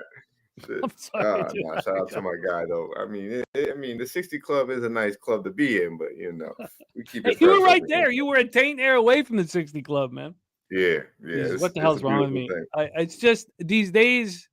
How does anybody go to sleep before 2 a.m. with all the action, and then I have to be up by 6 to properly prepare? So I'm just mess. So Dutch, finally, after a year of watching it. A year of tracking it, I had $6,000 in player prop bets yesterday, which I wish I had more. I just was nervous. I mean, fuck. So I bet 30 player props, 200 a pop, and 19 of them cashed. And we'll talk about the system in play, but that's what happened for me last night. It was richly rewarding. That's pretty dope. Rewarding. And that's Garcia's thing. That's Garcia's thing, yes. That's pretty dope. Shout out to Dennis. Let's get to work here. By the way, the Giants have taken the 2-1 lead, and the Pirates have taken a 1-0 lead. Let's get to work here in NBA. We start at 7 p.m. Eastern, and all those player props aren't going to be a part of my record. I'm not going to go out there in the world and say, these are this is just for us here in our show, and I'm not going to take something that's not mine. Let's go. Jack Cal, I'm not a prop better. I do not bet player props. This was 3 years in the making, and I wouldn't be able to do it if I didn't have a local that worked on credit. I wouldn't put down $6K on, So it was a. This is okay, whatever. It is what it is. Let's go. NBA playing East, 7th place versus 8th place. We have the Miami Heat, 46-36, 24-17 on the road. At the Philadelphia 76ers, 47-35, 25-16 at home. We're at Wells Fargo Center in Philadelphia, Pennsylvania. Philly finished the season very strong, 5-0 over their last 5 games. The 8th fastest pace in the league. Miami was 3-2 over their 5, 95.04 possessions game. That was 28th fastest. Shooting similar numbers, Miami 48.1 from the field and 36.3 from 3. Philadelphia 46.3 from the field and 37.2 from 3. We'll get into the player prop idea after. Right now, let's talk about just the game in totality. And then we'll get into the ideas behind the player prop moves. We are going to use Pinnacle opening lines. This is now -5.5 at +101. This opened up at -4. So we have a 1.5-point move towards the Philadelphia 76ers. And keep in mind while we break this down of Dan Clay saying this is not the same Heat team, because that's something that Jimmy Butler has been saying as well. Now, I like that Jimmy Butler's saying that. He wants the players who were there to know that we got to step up. This isn't just, we don't just show up and win. This total opened up at 207.5 and moved to 206.5 last night. And then it moved up to 208, which is where it is right now. So we have a half-point move towards the over. When we get to the cash flow here for this one, we have 82% of the tickets and 98% of the cash on the Philadelphia 76ers. 52% of the tickets on the under. So here we go. Oh, Jack Cal is 1K. 6K of bets. And they're juiced, and they're all $200 a pop. It's not to win a unit. It made $1,036. That's all, not 6K. So let's go here, Dutch. Embiid tweaked his left knee during that 125-113 win on Friday against the Magic. So, he was out for 2 months with a torn meniscus. 34.7 points and 11 rebounds a game in the 39 games he played. He missed the season finale, which, of course, was smart. We saw these teams play April 4th. Embiid put up 29. It was his first game back. We didn't expect him to play. They got in trouble. The Sixers got in trouble for playing him because we didn't know he was going to play. And then, of course, Jimmy Buckets was traded from the Sixers to the Heat in 2019. Butler, kind of a down season, 20.8 points, 5 assists, but we know that he steps up here. This is Himmy's time of year. Heat won 7 of their final 10. Bam had a great season. Kevin Love has a left arm injury. Scary Terry with the neck and Duncan Robinson with the back both missed the last 4 games. Take it away for us here, Dutch. Heat, Sixers, NBA playing game this evening. Yeah, man. Big game. Big basketball game. Shout out to our guy, Ramos in the building. I see you, my man. Troy T in the building. I see you. Top set. That's pretty impressive with the prop market here, with the under here, with those unders. And I would look at Miami side an awful lot here, the unders. Maybe even Philly, but I do like Maxey. I see our boy Justin likes the points, rebounds, and assists. I think 24.5 is kind of low. I do. He's had 30 plus in 3 straight versus these boys. Went over this number his last 2, but it's tough in the prop market, Jim, especially when you're just betting every goddamn under and profiting 1K. At the end of the day, I think this is simply Philly. I got it on a little early. We'll make it official for the best number here, Jim. I think this is just a beautiful thing for the Philadelphia 76ers. I think this is a deep basketball team. Players got a little bit more swag, got a little bit more rhythm under him with the Embiid out. Embiid comes back at a perfect time, enough to get his legs under him, and I think he's going to be really locked in to go. If Embiid stays healthy, watch out for the Philadelphia 76ers. As we talked about, I thought it would be Milwaukee, coming right. Well, things happen, and Giannis is now beat the fuck up, and Embiid is all of a sudden back healthy, ready to rock and roll. So I think we'll find value on the 76ers here. I think we might be seeing these boys when it matters in the Eastern Conference, Jim. So I think Maxey is unstoppable for the Miami Heat, to be quite honest with you. No Rozier is big. Go ahead. Yeah, with Terry not playing, ruled out already. Right. Robinson probable.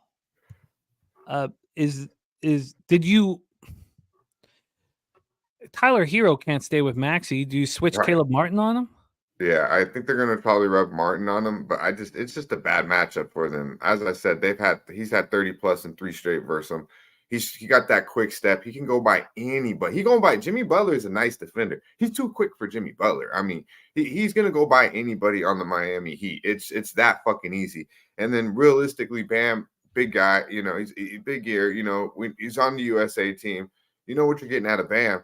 But when it comes to him against Joel Embiid, it's barbecue chicken. I mean, put him on the block. You won't even see Bam in the picture if it's all Joel Embiid down there. I mean, you can't see the motherfucker. It's that much of a size difference. So To me. And then, now you get Tobias. A lot of talk about Jimmy Butler with the fact that, he's going against the Sixers. Well, don't forget, he's the guy that, you picked Tobias Harris over Jimmy Butler. So I think we see a big game from Tobias because we get him back in the role that we want him in. Not the 2, not the 1. He's the 3. And if you have Tobias Harris as your third piece, it's pretty fucking nice. Not to mention Kelly Oubre.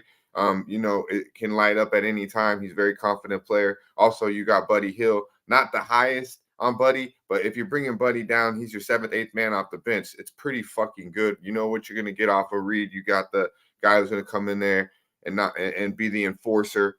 I like this Philadelphia 76ers team. I think Miami, I think, it sounds good. It sounds real good. Heat culture. I think Kyle Lowry knows a little bit about that heat culture too, bringing the chip, bringing a little bit of swagger, bringing a little bit of confidence with the Sixers as well. I just think it's too much. Now the Heat will have I think we'll show up against the winner of the next game we're going to talk about. So I don't think the Heat are going anywhere, but I don't think they're going to have a run like they will last year. And I think there's levels to this shit, period. The Sixers are a better team than the Miami Heat when healthy. So I think they smack them around here. I think Tyler Hero's running the point, Jim. Come the fuck on, man. -5 at -108. So there's a couple things that need to happen for the successful night in the player prop market. One, you don't want the game to go to overtime. You prefer that the game goes under, obviously, than over. But the reason why Dennis always liked it was because, one, we know that there's going to be more defensive intensity with the players. 2, there's going to be the star player factor. You need one player to go off. Like, look, I'm going to bet Maxi's under, but I want him to score 50. You need one player to go off. Now, let's just touch on, because I've been taking pictures of the. Now, also, I have to make all these bets at through 365 because I need to use credit for it. Let's go over what's changed since 1 a.m. Now, I take the picture every hour because I'm, look, this is our goddamn lives. But this is the difference in 14 hours for the player prop market, just so you guys, just to get a better read on it. Nothing has changed on Bam's market, 17.5 -115. There's been a 10-cent move to Jimmy Butler's over, which, it is playoff time. There has been a 5-cent move to Tyler Hero's under 20.5. There has been no movement on Haywood Highsmith. Jaquez has had a big move to his over, 25-cent move to his over 6.5. Jovic has had a big move, or 15-cent move to his under. Caleb Martin has not moved. Duncan Robinson, not moved. Batum has had a not moved. By the way, those heavily juiced unders at 2.5 and 3.5 all cashed yesterday. The heavily juiced unders, the low point totals on the unders. Buddy Hield has not. Oh, sorry. Buddy Hield is a move to not moved. Sorry, not moved. Kyle Lowry has not moved. And then I got to bring in the second pitcher for Maxi and Oubre. Sorry, move this over here. Wait, sorry, here. Sorry. There's been a 1-point move to tie Maxi's over. That's the biggest move on this card. And there's been a slight move to Oubre's under. Yeah, I like the Tyree Maxey over 24.5. I think it's good. If you're looking at the Heat side, I look at Caleb Martin. We've seen him play big. I think there's value on the numbers. The numbers low. If we're just looking at from a perspective where I look at props that could go over and there's some value. 9.5 is pretty low for Caleb Martin. Maybe his 3-point prop as well. Outside of that, I just think Sixers show up and handle business. I really do. Troy in the chat says Bam's a good matchup for Embiid. I didn't catch the rest of the paragraph though, but I don't agree with that, Troy. He's too small for him. Now offensively, Bam can run up the court a little bit and make Embiid. He's saying what you're saying. Oh, he's saying Bam is a great matchup for Embiid. Oh, okay. Yeah, he's right. He's right with you. My bad. I'm loaded. T. So, did you want to make any of these player props official? Um, no, I'm not going to because I bet small. I bet small on Tyreek Maxey, but I'm not gonna make it official. All right. Dutch I is on don't the want six. the player props just don't sit well here on betting with the bag. They don't for me. So I need it's been a rough. But Sixers full game is a 2-unit play for me. I know how we track it. Everything's 1 unit, but it's a bigger play for me. Chris, who has mentioned waffles. He's in our races here.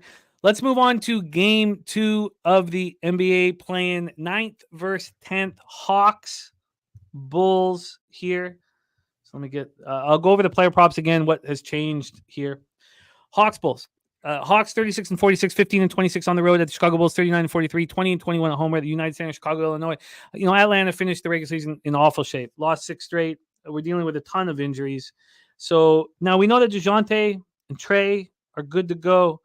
But then, they're missing very, very important pieces. I mean, it all really, for me, started when Jalen went down. He can do so much, but Okongwu's been out for a long time, and Jalen out. So Capella, Hunter, Bogdanovich, DeJounte, Trey is the 1 through 5. And Drummond and Desomu are game time decisions right now. Drummond questionable with the ankle injury. I mean, I think that we've heard from the Chicago Cappers how important Io is, and he's questionable here. Now, they believe he's going to be in. He's dealing with a quad injury. They believe he's going to be in. But those are the problems right now. Wine Time says DeRozan is the best player on the court in this game. I could only take the Bulls in this, but I'm off it as of now. Ray Charles on DeRozan over 29.5 points. Somebody who is betting DeRozan player props over and over again and cashing nonstop, and it wouldn't stop betting it until he lost 2 in a row, was Wine Time Sports. BJ saying the 10th seed is now 0-7. We've never had a 10th seed move on to the actual playoffs. Atlanta was playing at the 10th fastest pace. They slowed down. Their 3-point shooting was atrocious, 32.3%. The Bulls' 3-point shooting was not much better, 34.7% over the last 5 games, but they did look really good from 50.9% from the field.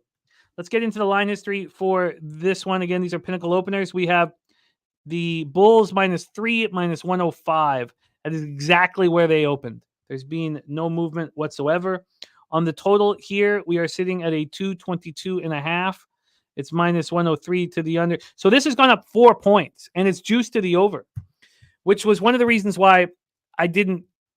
I still don't know when to get these player props in. I don't know when the right time is. I know that they add late, so you got to be ready for the additions. Because the addition last night, who was the last addition? Sorry, let me just pull up my action. I believe the last addition was, and it was very late, and it was an easy casher. He scored 2 points. Yes, it was Trace. They put up Trace. Now, there was another addition really late, but they put up Trace under 8.5. Trace Jackson Davis under 8.5 -125. He scored 2 points. So you got to be waiting for who's going to be left in. DeRozan here has been playing great. The Bulls have been better with Zach LaVine out. When we get to the cash flow here for this one, we have 69% of tickets and 75% of cash on the over. We see that market moving towards the over. You have 64% of tickets and 86% cash on the Hawks, and the line is not moving. Should we bet the Bulls here? Dutch, take it away. Yeah, man. Shout out to our guy Wine Time. I don't know if DeRozan's the best player on the court, though. I mean, this maybe 5 years ago. I mean, I like me some Murray though, but with Trae Young coming back, we'll see. But DeRozan has been playing out of his mind. Shout out to our guy Ray Charles. I see you, my man. 29.5 is significantly high though for DeRozan. I was like, damn, okay, he's been getting 28, 29, 30 points against these boys, but they got it at 29.5. That's high to me. That's high. But I that did stood out to me. That definitely as well as he plays against these Atlanta Hawks. Now they split both games this year. I was liking Atlanta a little bit. I thought we were finding some value there with Bogdanovich at the 2, the little bringing Hunter back, Capella coming back, and Murray running the show. They beat Boston.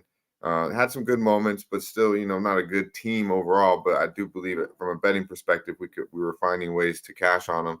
Now you bring Trae back in the mix, and a lot of people might be, as we see, on Atlanta. And in my opinion, Trey is not the way, bro. And now you got two players fighting over the motherfucking basketball because they both do the same damn thing. So this is a tough basketball game for me, Jim. I think if you have to bet it, I think the numbers baiting you to bet Atlanta here. It's baiting you to bet Atlanta. So before I do, what happens if Io is not on the court?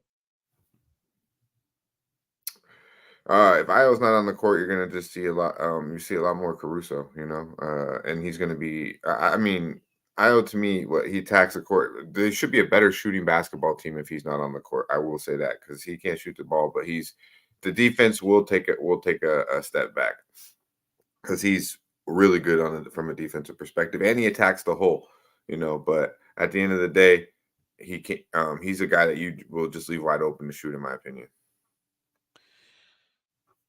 Oh, JR, I'm gonna bet. I'm gonna do this player prop thing every single game, nonstop.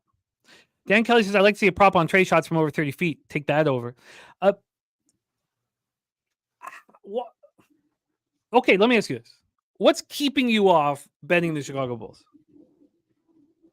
It's the Chicago Bulls. It's the Chicago Bulls, and to be quite honest with you, I think Atlanta has more talent. And I think Murray is the better player on the court. That's why I'm like, and they're getting 3 points, but it's fishy to me. It's too fishy. It's just like, it's literally baiting. It's just saying, hey, bet Atlanta. So, and that's what's happening. And that's exactly what's happening. Why is Chicago Bulls -3 here? So, DeRozan, Big Vooch is going to have can have his way. He has a big, significant size advantage from an offensive perspective against Capella. And Atlanta has no bench, so the longer the game goes, expect things to happen. But Trey coming back, who knows? But Trey coming back, they got the bigger names getting 3. Nobody really feels Chicago. This just seems like an extremely trap to bet Atlanta. Well, I'm going to bet Chicago. I'm going to go ahead and bet it. And DeJounte and Trey have not looked good on the ice together. On the ice, Jesus Christ. Sorry. On the court together. I'll just do a quick run through of the player props again. Now, I do think that you will, if I tried to do this in a book at even $1,000 a prop, I bet I get banned. One of the things in our favor is this is a real tough thing to ban you for. I mean, people are always going to be betting overs, and they're always going to have limits on player props. So, do you think I could go to Vegas and put $5,000 on every under on a player prop in the book? I don't think they'd let me. No. So no. There are limits to this, and I think it's pretty invincible within it all. BJ saying you're literally betting every prop under. Every single. I bet 30 last night. There's one I missed because it came in very late. That's crazy. This is the Dennis Garcia work. None of it's going to be tweeted out.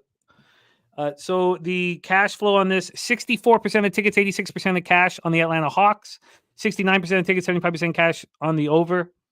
I will be betting the Bulls. I'm going to bet it as soon as this show's over. Yeah. Bulls. Dan Kelly says you would definitely be limited on player props. No doubt about it. And in fact, like I said, this was 200 pop last night. I bet you if I sent this into my local at 500 that he would stop me immediately. Especially after the money I made last night. So we'll see how this bangs out. Dan Kelly says that he would think that me and Jonte would be buddies. Jonte banned. You hear that? Banned from the NBA. Yeah, I've seen that. Saying parlay bet on the Raptors to lose, right? No, he was just betting on his player prop under. Yeah, but one of them was like a parlay. I think it came out that he and it had the Raptors to lose. He only profited like $20K too. This is what happened yesterday, and don't forget, I kind of screwed up because I got Podziemski at 4.5, and others got him at 5.5. These were the results. There. I don't care about the units. I just added the units for you guys to see. All I cared about, and that was 200 on each one. No, I wasn't betting to win 200. Yeah, Okay. 30 points between 2 games. That's crazy. There you go. That's a fucking lot of action. It was. I've never felt better, ever. Like the fact, because I came to the show yesterday with 3 NHL bets, lost 2 and pushed 1, and with the group we found a plus 220 winner. We found a blowout Panthers winner. We found an easy first period under. It was with the group. The show made me so much money. Dan coming off the future bets, he's made me this. Us working together has made me so much money. Nice. Okay. Good shit. So you are staying off Bulls Hawks. Yeah, lean toward the Bulls, but I don't like these two bummy ass teams, to be quite honest with you. I'll be looking to take advantage of the Heat against whoever against probably the Bulls. I like it. Dutch has moved on the Philadelphia 76ers -5 at -108, and I am going to be betting the Bulls +3 as soon as the show ends. Dutch, thank you for making time for us here on Wednesday. Playoffs are here, and it's exciting.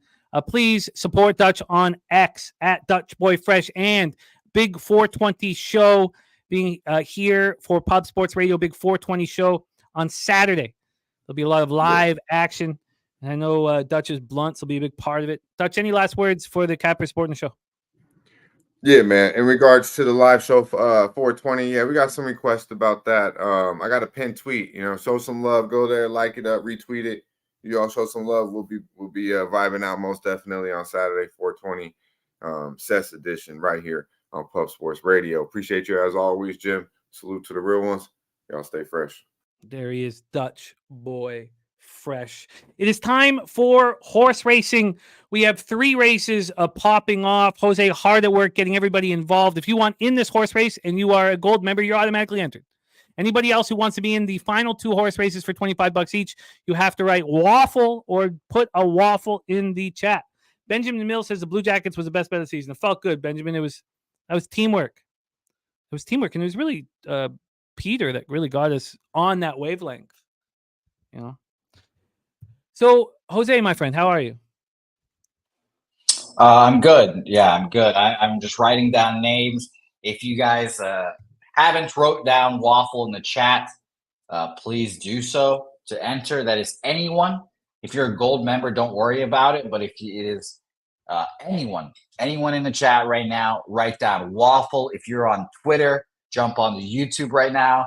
Write waffle in the chat, and it's a good time. So yes, it's going to be a lot of fun here, Jim. And I have the gold members race set, but I'll let you review action before we do that.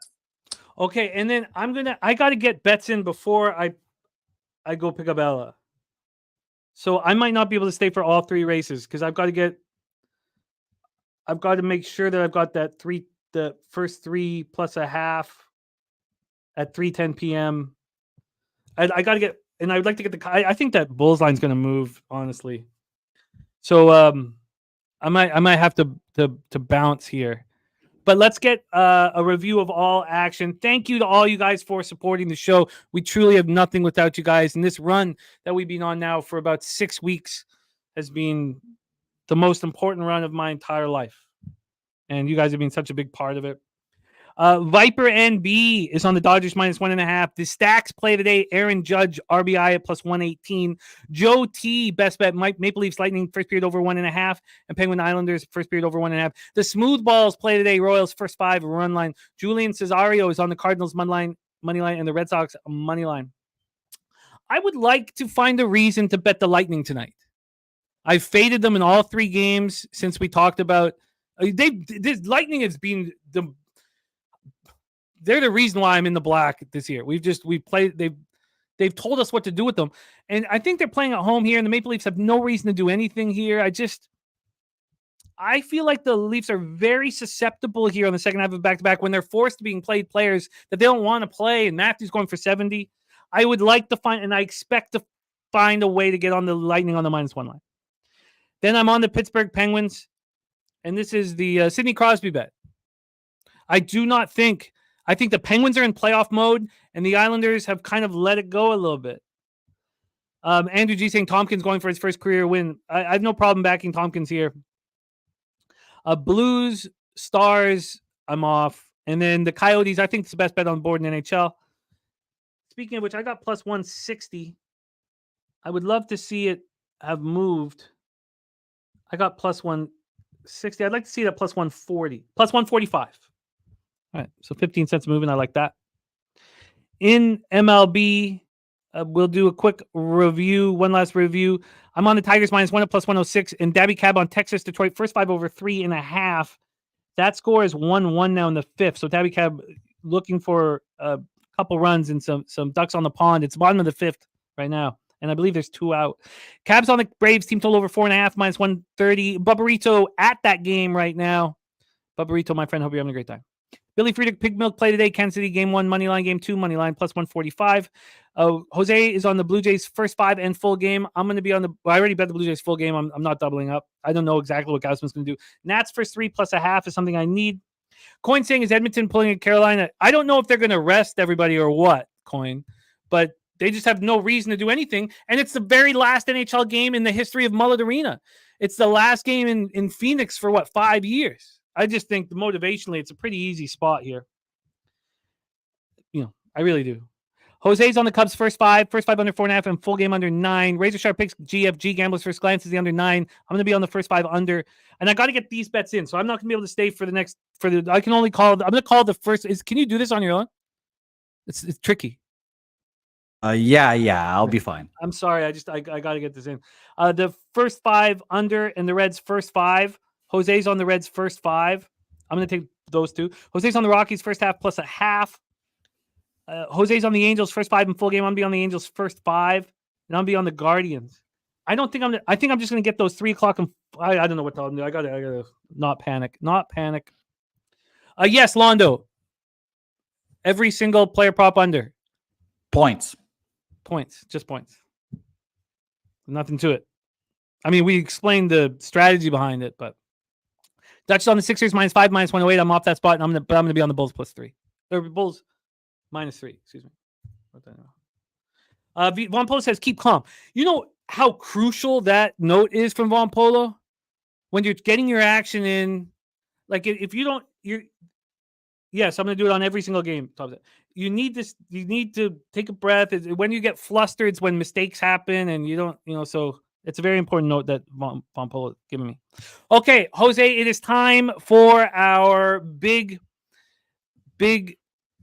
gold member race. $50 up for grabs. Then we're going to have 2 races for everybody else. How many gold members do we have here, Jose? 65, I believe. Nice. 65 gold members. Shout out to you guys. All you 65 will be put in the pot with everyone else as well. Jimmy, since you're about to leave us, why don't you call this? I'm going to call this whole race. Good luck, everybody. There's the Nuke worker at the bottom. Nukey, baby. Go get that cash, Nuki. They are at the post here in the beautiful turf of San Antonio, Texas. They're at the post, and there we go.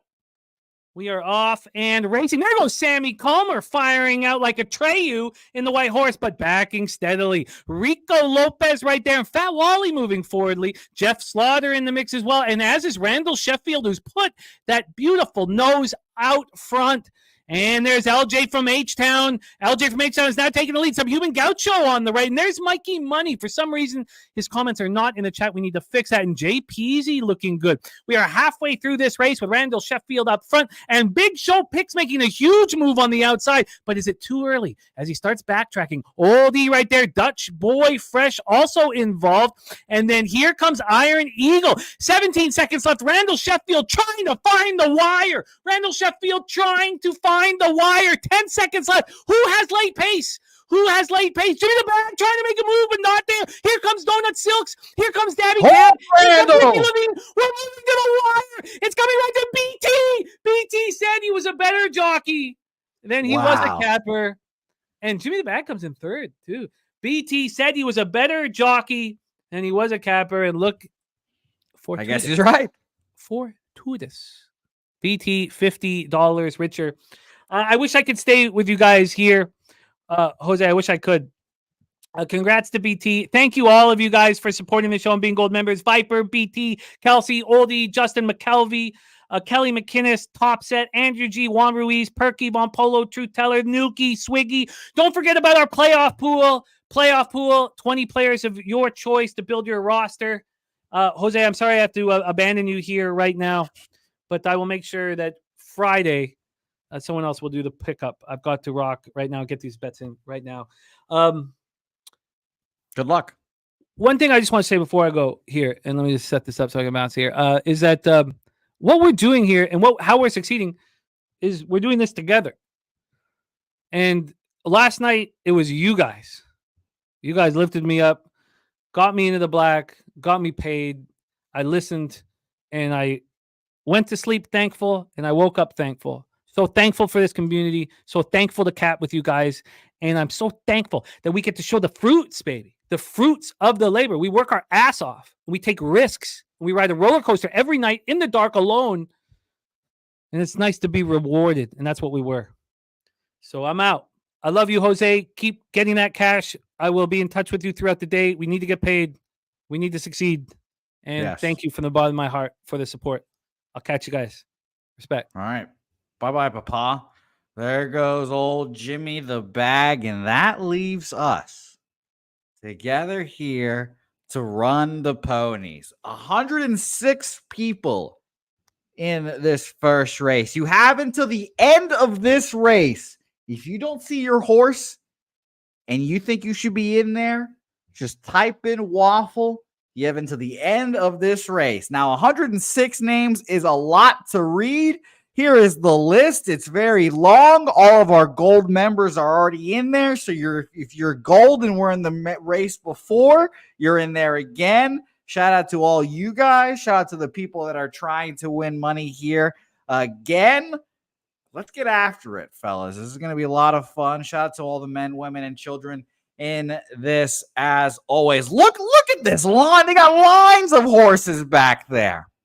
Oh my God, they can't even fit them in one row. Let's shuffle it up a bit. Let's shuffle it up a bit to see who gets the front starters here. Look at this. We get two shuffles here. Ron Crawford in the mix. Smoke and Mirrors saturated. Wow. This is a shitload of horses. My God, this is going to be fun. Shout out to BT who just won horse one, race one. BT, you were right. Better jockey than Capper. Shout out to you, my man. Let's start this race. 106 horses, and we're off and racing here. 53 seconds left in this race. 106 of y'all on this track right now. Who's going to come out on top? Truth Teller making his debut. T in the mix. Eldorado Custodian in here as well. Who's going to come out on top here? Daby Cab at the top of the screen. He wants some action. Rude Boy in here. Chris Boggin exploding up to the lead now. Jesse Gomez. There goes Chris Boggin. See you later, Chris. I'll drink for you right now. Chris, that was for you. Old E in the front here. The pack's thinning out. 15 seconds left. Rude Boy, Bankroll Spence, Lee Davis, K Wolf, the Big Ragu in the mix. 9 seconds. Who's going to come out on top? Iron Eagle in the mix right now. Randall Sheffield on the top of your screen. Who's coming out on top? We're finishing the finish. Rem Most. Congratulations to you, Rem Most. A victory claim there. Let's scroll down the list. Again, if you don't see your name in there, drop a waffle in there. I have to scroll in the chat to see if I missed any waffles, but here's our friend Swig Betts at 19th there. Jeff Slaughter, 23rd. Here we go. Rude Boy, Ken Davies. A little burp there. Quasimodo, myself. 44th. Feels like a good finishing in this because there's 108 horses. Bailey Books and Sport, Nuke, 67th. Kelsey in the mix at 76. Coin, BJ, Von Polo. Oh my gosh, who came in last? Oh, our good friend Preston Ekdahl finishes in the rear there. All right. We're giving you guys one more shot. One more chance to get in here and become immortal. Immortal. So I'll give you guys a few seconds to get your names in here. If you think you aren't on this list of people, I'm scrolling through again for all the people, just in case. Here we go. A top set again at 28th. Shout out to you, Billy Friedrich, in the mix here as well. Chris DeJude. All right. Let's go through the chat here real quick. I'm That Heat wants some of that action here. One last $25 race here. So let's get it in here. Looking through one last time. Michael Piccone, your horse is in, I believe. So we are good there. All right. All right, gentlemen, ladies. Let's get it in here. Chosen One, you're 7th. You're right there, Chosen One, on screen. Don't worry, you're in there, Chosen Ones. All right, let me set up this last race here again. Shout out to Rem Most for winning that race. If you win a race here today, just don't forget to email pubsportsradio@gmail.com. That works much better, less clutter. Email us there with your PayPal information and let us know that you won one of these races. All right, 108 horses on the, I don't even know what to call this. The canals are, there's so many. Jesus. 4-1 Rangers. Wow, what inning is that, Kelly? Let me know. Thank God I stayed off. But 108 horses in here as well. Let me do a quick shuffle around here. Let us shuffle 3 times to get a good pack here. Phil the Kill, Ron Crawford, Jeff, Johnny Guns, Director 97, always dangerous in the mix here. All righty, guys, let's get after it. Thank you guys all for the members, PSR, homies, ladies, followers. We appreciate you guys. Hit the like button while you guys are here. It helps us out a lot. Again, if you're on Twitter, come over to YouTube, join the chat. It's very, very, very good time here. So shout out to you guys. Thank you, Kelsey. Let's get after it. And we are racing in San Antonio.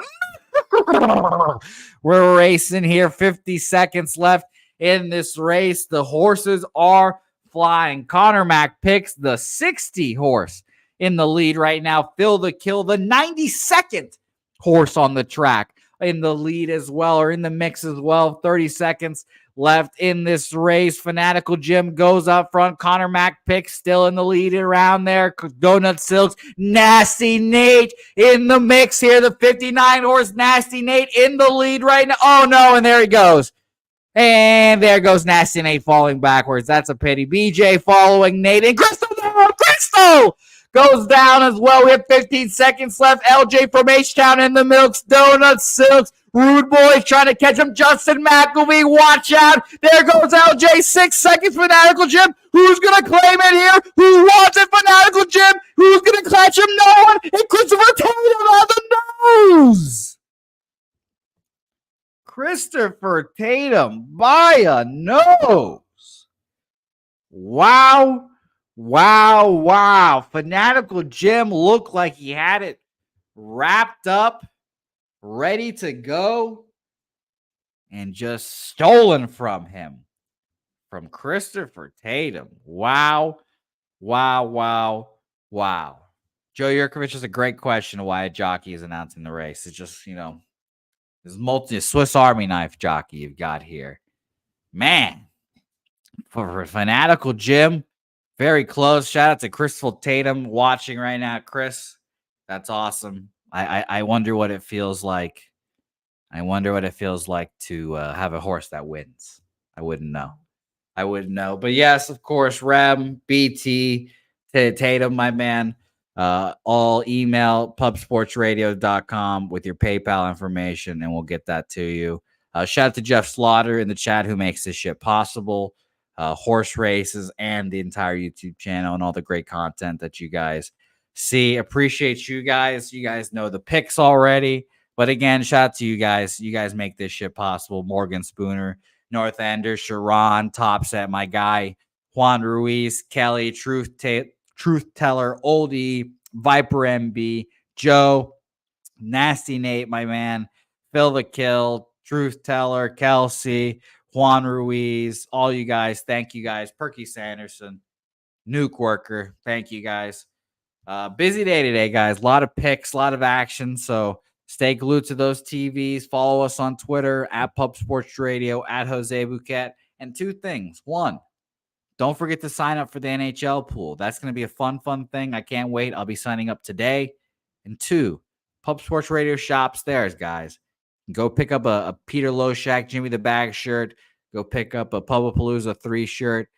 Great times, great shirts, good designs, and good quality too. That's also important as well. So appreciate you guys. Say hey. We'll see you guys next time.